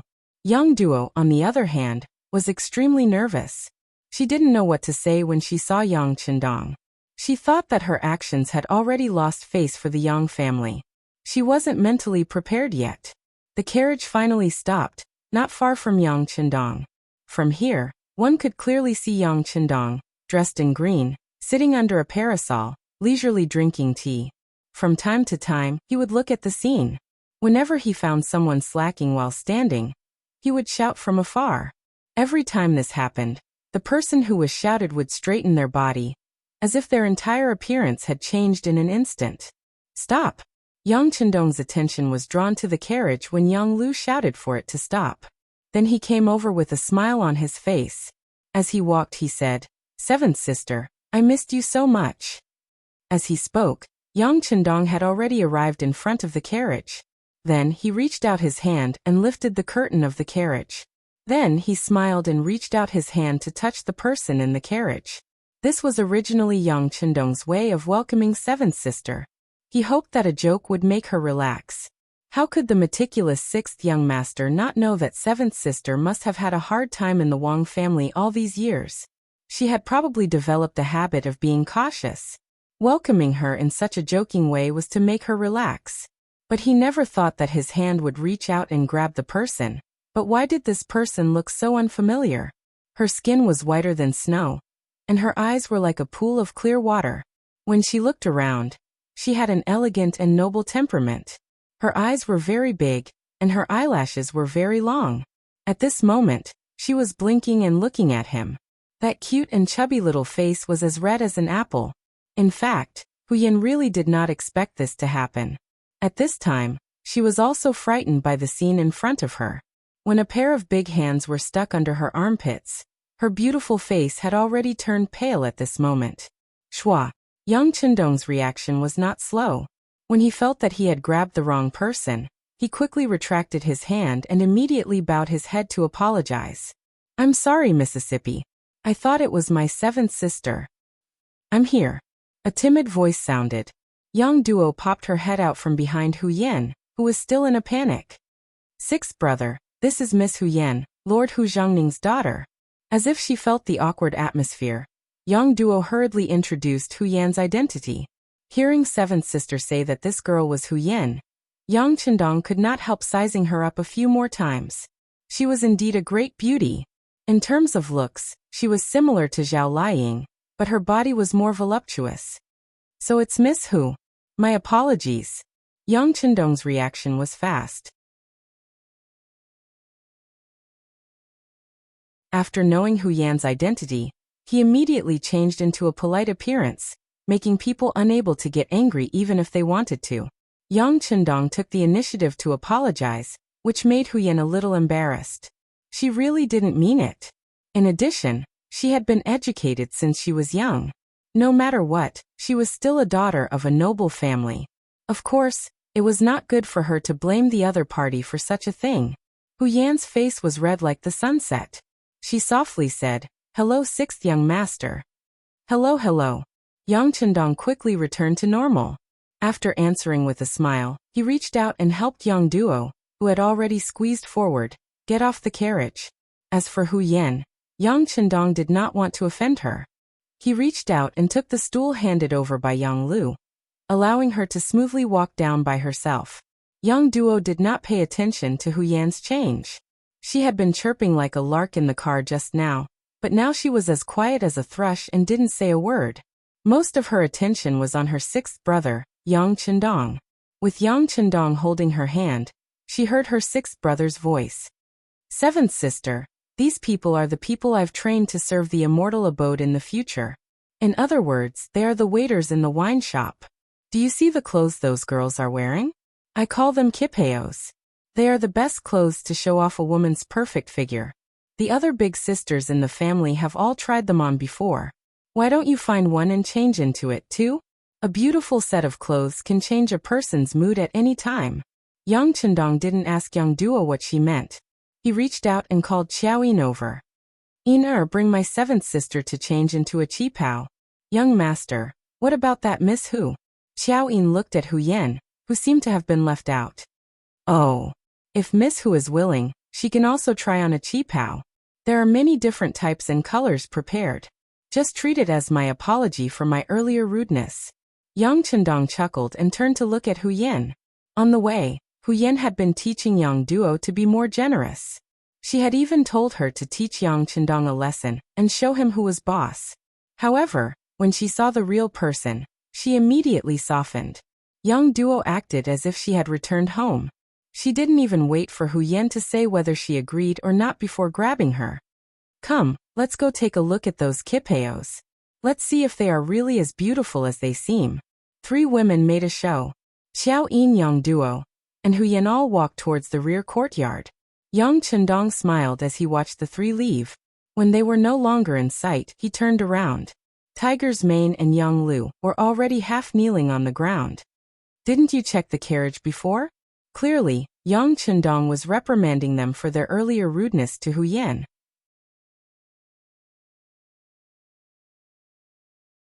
It is this subordinate's dereliction of duty. I originally thought that since it was Miss Seven's carriage, there was no need to check it. Tiger's Mane lowered his head. He knew that he had really made a mistake this time. Fortunately, it was Miss Hu Yan who came. If it was an assassin, the 6th young master would have been in danger. The Yang clan was his own family. There was no need to check. This was Yang Chendong's previous order. There was nothing wrong with them following orders. For a moment, the 6th young master couldn't punish them. He could only shake his head and say, "Forget it. This won't happen again. In the future, we still have to check the carriage. At the very least, we can't let any bad people sneak in. Also, have you prepared the people I asked you to prepare to serve Miss Seven? They are ready. They are in the rear courtyard. I'll tell them to get ready immediately." Tiger's Mane knew that this matter was over. However, he definitely couldn't be so careless next time. Good. Go and tell them to get ready. Yang Chendong nodded. Then, as if he had thought of something, he asked, "That's right. Do you know why Miss Hu Yan came here?" From the information he received from the security bureau, he already knew that Hu Yan was paying attention to him. Yang Chendong narcissistically thought that the other party probably had a good impression of him. However, even if she had a good impression of him, it was impossible for her to directly come to his door.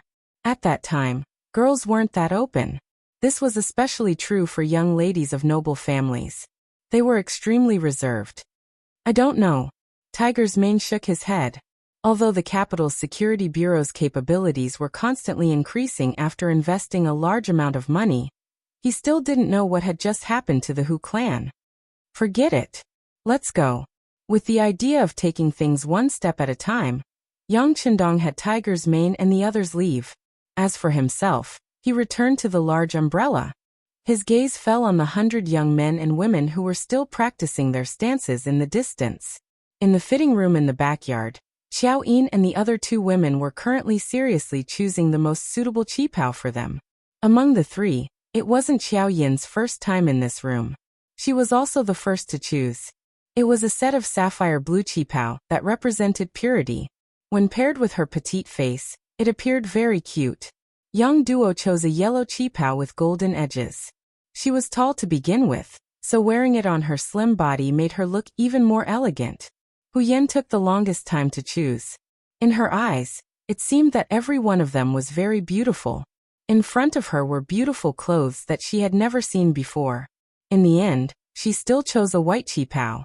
This was a color that went with all kinds of colors. When worn, it gave off a pure and flawless color that didn't even have a speck of dust. In the fitting room, there were several mirrors that were said to be divine objects in the palace. It was very good for them to see their own style through these mirrors. Of course, these mirrors couldn't be leaked out yet. Xiao Yin also explained this point to the 2 women. Otherwise, the mirrors in the palace wouldn't seem so noble and mysterious. However, Xiao Yin also said that mirrors like these would be circulated in the market in the future. It was just that there wouldn't be a lot of them. In accordance with the principle of rare things being valuable, this would show off their nobility. As for the mirrors, the 2 women only looked at them curiously. If it was any other time, perhaps they would be attracted. However, right now their attention was completely diverted by the qipao on their bodies. Right now, they were looking at themselves as if they had just met each other. In their minds, they never thought that one day they would be so beautiful. To say something narcissistic, at this moment, even they were attracted to themselves. All right. Seeing Hu Yan and Yang Duo spin in front of the mirrors who knew how many times, Xiao Yin smiled like a flower and said, "The ugly daughter-in-law will have to see her parents-in-law sooner or later. Let's let the young master take a look, and let him give his opinion." The young master said that women wear beautiful clothes for others to see. As a man, his opinion will be more pertinent. Therefore, they have more authority and qualifications to judge. These words caused Hu Yan to immediately cover her mouth and chuckle. The Dong Shui is really something. He clearly wants to take advantage of others, yet he still makes the reason sound so dignified. Oh, could it be that Miss Hu is afraid of letting the young master see your current appearance? As a woman, Xiao Yin had long felt that Hu Yan looked at the young master differently. However, she was already prepared to share the young master with others. Furthermore, with her status, she would be very happy if she could be a bed-warming maid in the future. Naturally, she didn't have the authority to be jealous of others.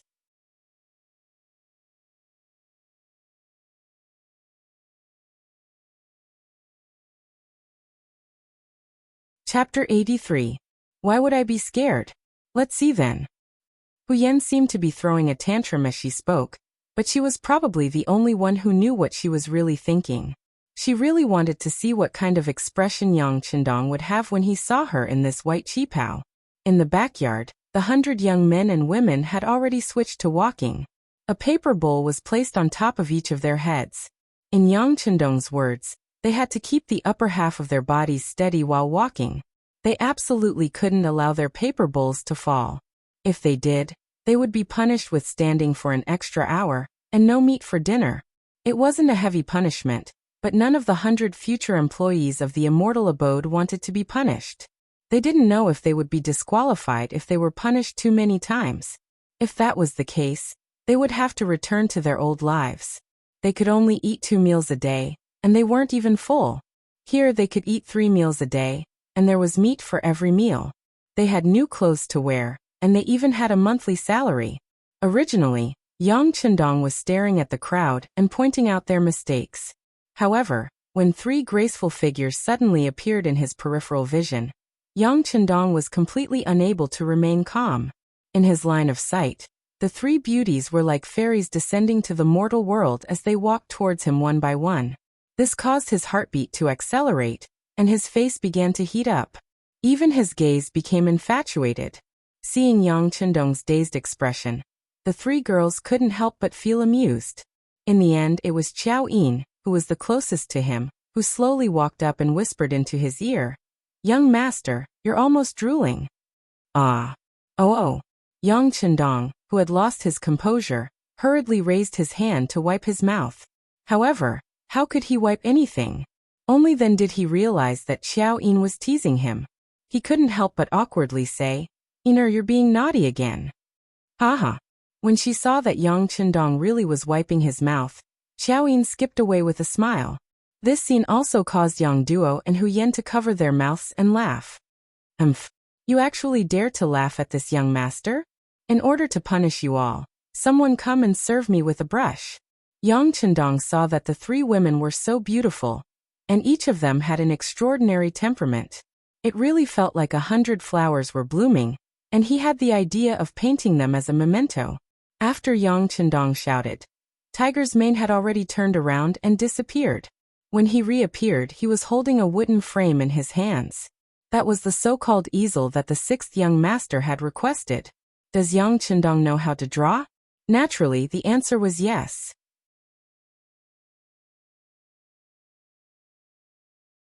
As an outstanding member of the Wolf's Fang external operations team, drawing was a skill that must be mastered. Among them, he was best at sketching. The so-called easel was prepared according to the standard of sketching. When the easel was placed there, Yang Qindong took out a hard pencil from the warehouse and had Xiao Yin stand in front of him. Then he began to draw. After a few strokes, a rough outline appeared on the paper. This was the first time Xiao Yin had seen the young master draw. Out of absolute trust, she stood there without moving. On the other hand, Yang Duo and Hu Yan, who had nothing to do for the time being, came up to join in on the fun. When the 2 arrived in front of the easel and looked down, their originally playful expressions immediately turned into incomparable astonishment. With just a few strokes, an undulating and curving line was outlined. After the shape, structure, characteristics, rhythm, and charm were displayed one by one, Xiao Yin seemed to come alive on the paper.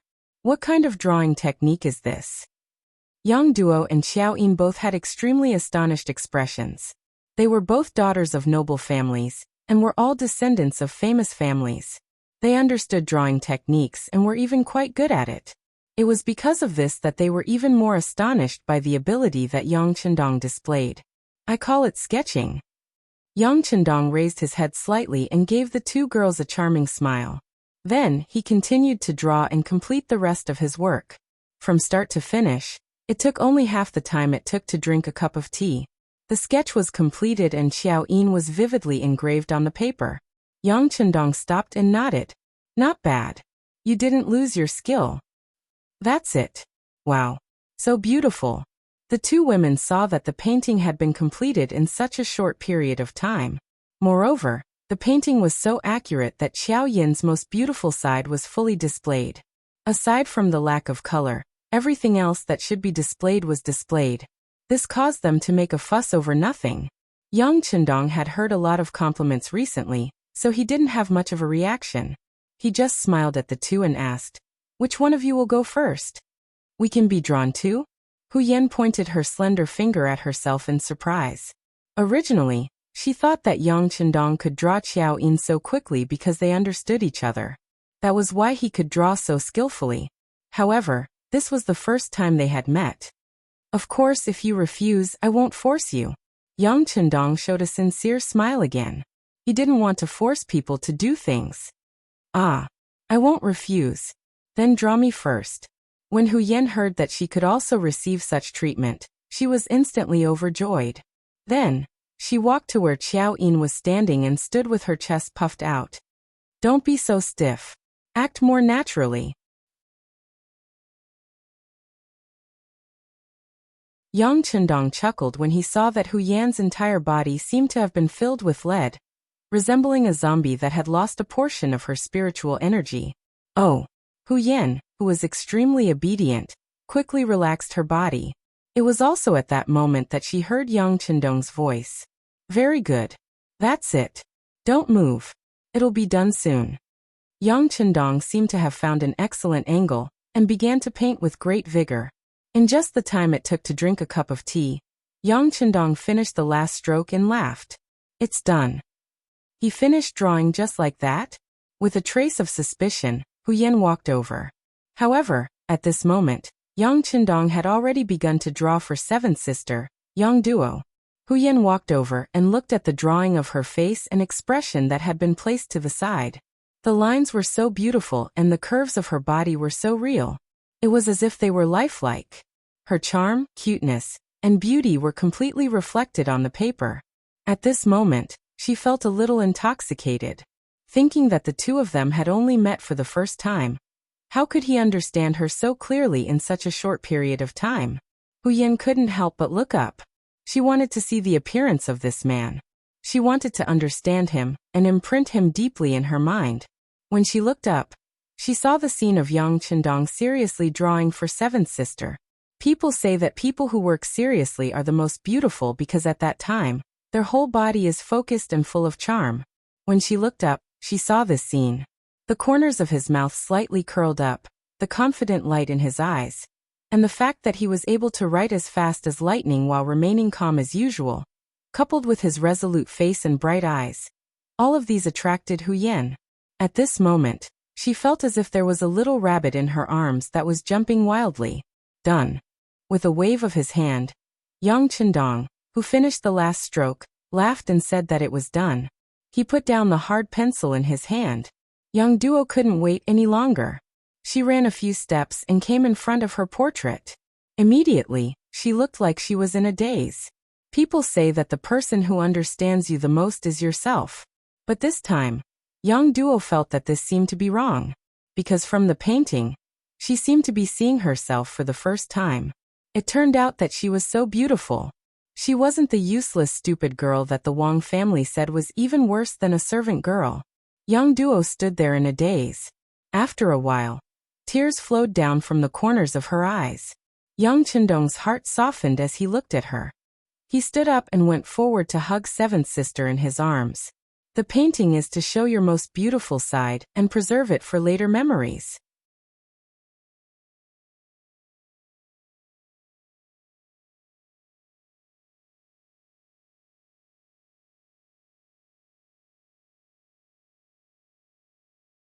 Chapter 84. Their duty was to guard this place. Without orders from above, no one was allowed to casually approach this place and pick the fruits. However, the orders given by the higher-ups depended on the person involved. For example, Yang Qindong, the discoverer and cultivator, was definitely not an exception. The fields here all belonged to the Yang family, so of course he could do whatever he wanted. As long as it was not a large-scale harvest, even the people of the East faction guards had no right to interfere. Each of the girls carried the freshly dug potatoes and returned to the kitchen with Yang Qindong. Ichior had already prepared everything they needed. Soon the aroma spread. At noon, the four of them ate until their stomachs were round and full. They were extremely satisfied. You have to learn to share. Good things can't be eaten by yourself. When you leave, each of you bring some for your family to taste. Yang Qindong smiled as he looked at Yang Duo and Huyen. Seeing how they looked as if their bellies were about to burst, he couldn't help but stretch out his right hand and lightly scratch the tips of their noses. This was originally Yang Qindong's habitual action. In the past, he often played like this with Xiao Yin. However, this time he was facing seventh sister Yang Duo and Huyen, who he had just met for the first time. Yang Duo was slightly better. She just treated it as her brother joking with her. However, Huyen's face immediately flushed red after being scratched. This seemingly habitual action by Yang Qindong was actually very intimate and flirtatious in her eyes. Only after he scratched her nose did Yang Qindong feel that his actions were somewhat inappropriate. However, the matter had already been done. It was too late to apologize. Instead, it would destroy this beautiful atmosphere. He immediately clapped his hands and said, "Sister Chior, bring a few of the drinks that we prepared beforehand." Ichior complied. Then, a few servants carried a few transparent cups and placed them on the table. The cups were transparent glasses from the future. There were a few drinks that had already been prepared. The moment the things were placed on the table, other than Xiao Yin, who had already seen the transparent glass, Huyen and Yang Duo were once again shocked by the things in front of them. They realized that as long as they stayed in the Yang manor, there would always be all kinds of surprises waiting for them. And they were all existences that were far beyond their imagination. Don't just stare at the glass. Why don't you try this drink? Yang Qindong smiled as he looked at the shocked duo. You call this a glass? So exquisite, so beautiful. Huyen couldn't help but ask curiously. Yes, this is called a glass cup. It's an improved product of colored glass. It's more transparent and gives people a clearer feeling. As Yang Qindong explained, he picked up the glass in front of him and took a sip. Try it. The drinks inside are the real delicacies. I guarantee that none of you have tasted it before. Of course, no one had tasted it before. No matter if it was the apple juice, orange juice, peach juice, milk tea, or fruit tea placed in front of them, none of them had ever seen or heard of them before, let alone tasted them. The three women imitated Yang Qindong and began to taste it. They couldn't stop once they tasted it. In the end, they drank until their bellies were round and full. At this moment, they were a bit regretful. If they had known earlier, they wouldn't have eaten so much at lunch. Now that there was delicious food in front of them, they could only look and not drink. It was too much of a pity. The three women ate and drank their fill. It was already the middle of the afternoon. Only then did they feel that time had passed too quickly. Thinking that they were ready to go home, Yang Duo and Huyen's faces revealed expressions of reluctance. Seeing the two's intentions, Yang Qindong said to Yang Duo, "Seventh sister, this is your maiden home. If you don't want to go back, just stay here." This was something that Yang Qindong could only say to Yang Duo, but he couldn't do anything about Huyen. If he were to ask her to stay, he would definitely be treated as a lecher. He was afraid that when night fell, Hu Zhongning would kill him with a knife. "Thank you, sixth brother. Seventh sister, I still have to go back. No matter what, I am still a member of the Wang clan." Yang Duo shook her head and rejected Yang Qindong's good intentions. However, from her words, it could be heard that she was somewhat moved by the sixth young master's suggestion. That's right. Instead of wasting her youth and beauty on Wang Go who didn't know how to cherish himself, why not learn to be herself? Were other people's opinions really that important? Knowing that seventh sister wanted to be strong, before she made a decision, she had to do her own part. Young Chendong couldn't persuade her anymore. However, he was not completely unprepared. He clapped his hands 3 times in the air, and then 10 young girls dressed like maids came in from outside. Looking at the 10 girls walking over, Yang Duo and Hu Yen were stunned. Even Xiaoyin, who didn't understand, looked at Yang Chendong with a puzzled expression. She didn't understand what the young master wanted to do. The 10 of you listen up. In the future, my 7th sister, Yang Duo, will be your master. You have to serve her with all your heart. Every month, this young master will give you 2 taels of silver as a monthly allowance. During festivals, your family will also receive some rice, noodles and meat. In short, you will not be treated unfairly. However, if I hear that 7th sister has suffered any grievances in the Wang family in the future, then each and every one of you will be punished. Do you understand? After the 10 people stood in place, Yang Chendong's cold voice suddenly rang out. Yang Chendong, who was like a completely different person from before, unconsciously emitted the aura of a superior person, causing Hu Yen, who was watching from the side, to be a little dazed. How could this person change so quickly? Just now he was like the sun hanging high in the sky, which could melt people. At this moment he was like the cold wind of winter, making people feel a chill go straight to the bottom of their hearts. We understand. The 10 girls all bowed and replied in unison. Only then did the chill on Yang Chendong's body disappear. He then looked at the stunned young duo and said, 7th sister, this is what 6th brother prepared for you. They will be by your side in the future. If you need anything, just call them. 6th brother will settle all the expenses with them. Don't worry. With Yang Chendong's current financial resources, how many people couldn't be supported by him? It was just giving 7th sister 10 maids. It wasn't worth mentioning. As for Yang Duo, when she saw the 10 maids, she couldn't help but cry. When she married into the Wang family, there was a maid by her side. Unfortunately, after a serious illness, the maid couldn't survive and died. Only she was left alone. When she was bullied, she could only silently endure it in her heart. Ever since 6th brother appeared, everything had changed. The Wang family no longer dared to scold and beat her like before. Not only that, there were now 10 more maids. This was equivalent to raising her status all of a sudden. As such, she no longer had to worry about others giving her a hard time. This time, she truly felt the warmth of a family. 6th brother, thank you. She stretched out her hand and tightly patted Yang Chendong's big hand. Haha, 7th sister, you are my biological sister. Doing anything for you is what I should do. Oh right, when you leave in the future, bring some things back. With these 10 maids, 1,000 taels a month won't be enough. I'll give you double. 2,000 taels shouldn't be a problem. When the time comes, don't have the money to reward them. That would be too embarrassing. Also prepare some food and clothes. If you are in a bad mood, don't eat with the Yang family and just cook for yourself. But there is one thing you must not tell the other sisters. Otherwise, they will say that 6th brother favors one and discriminates against the other. When he said the last sentence, Yang Chendong had a bitter expression, as if he had suffered a great grievance. Yang Duo, who was originally very touched, was about to cry again. However, when she heard that she couldn't tell the other older sisters, she immediately pursed her lips and smiled. At that moment, she really looked back and smiled charmingly, making the 6 palaces pale in comparison. However, after laughing, Yang Duo still shook her head. You'll be paying for these maids' expenses.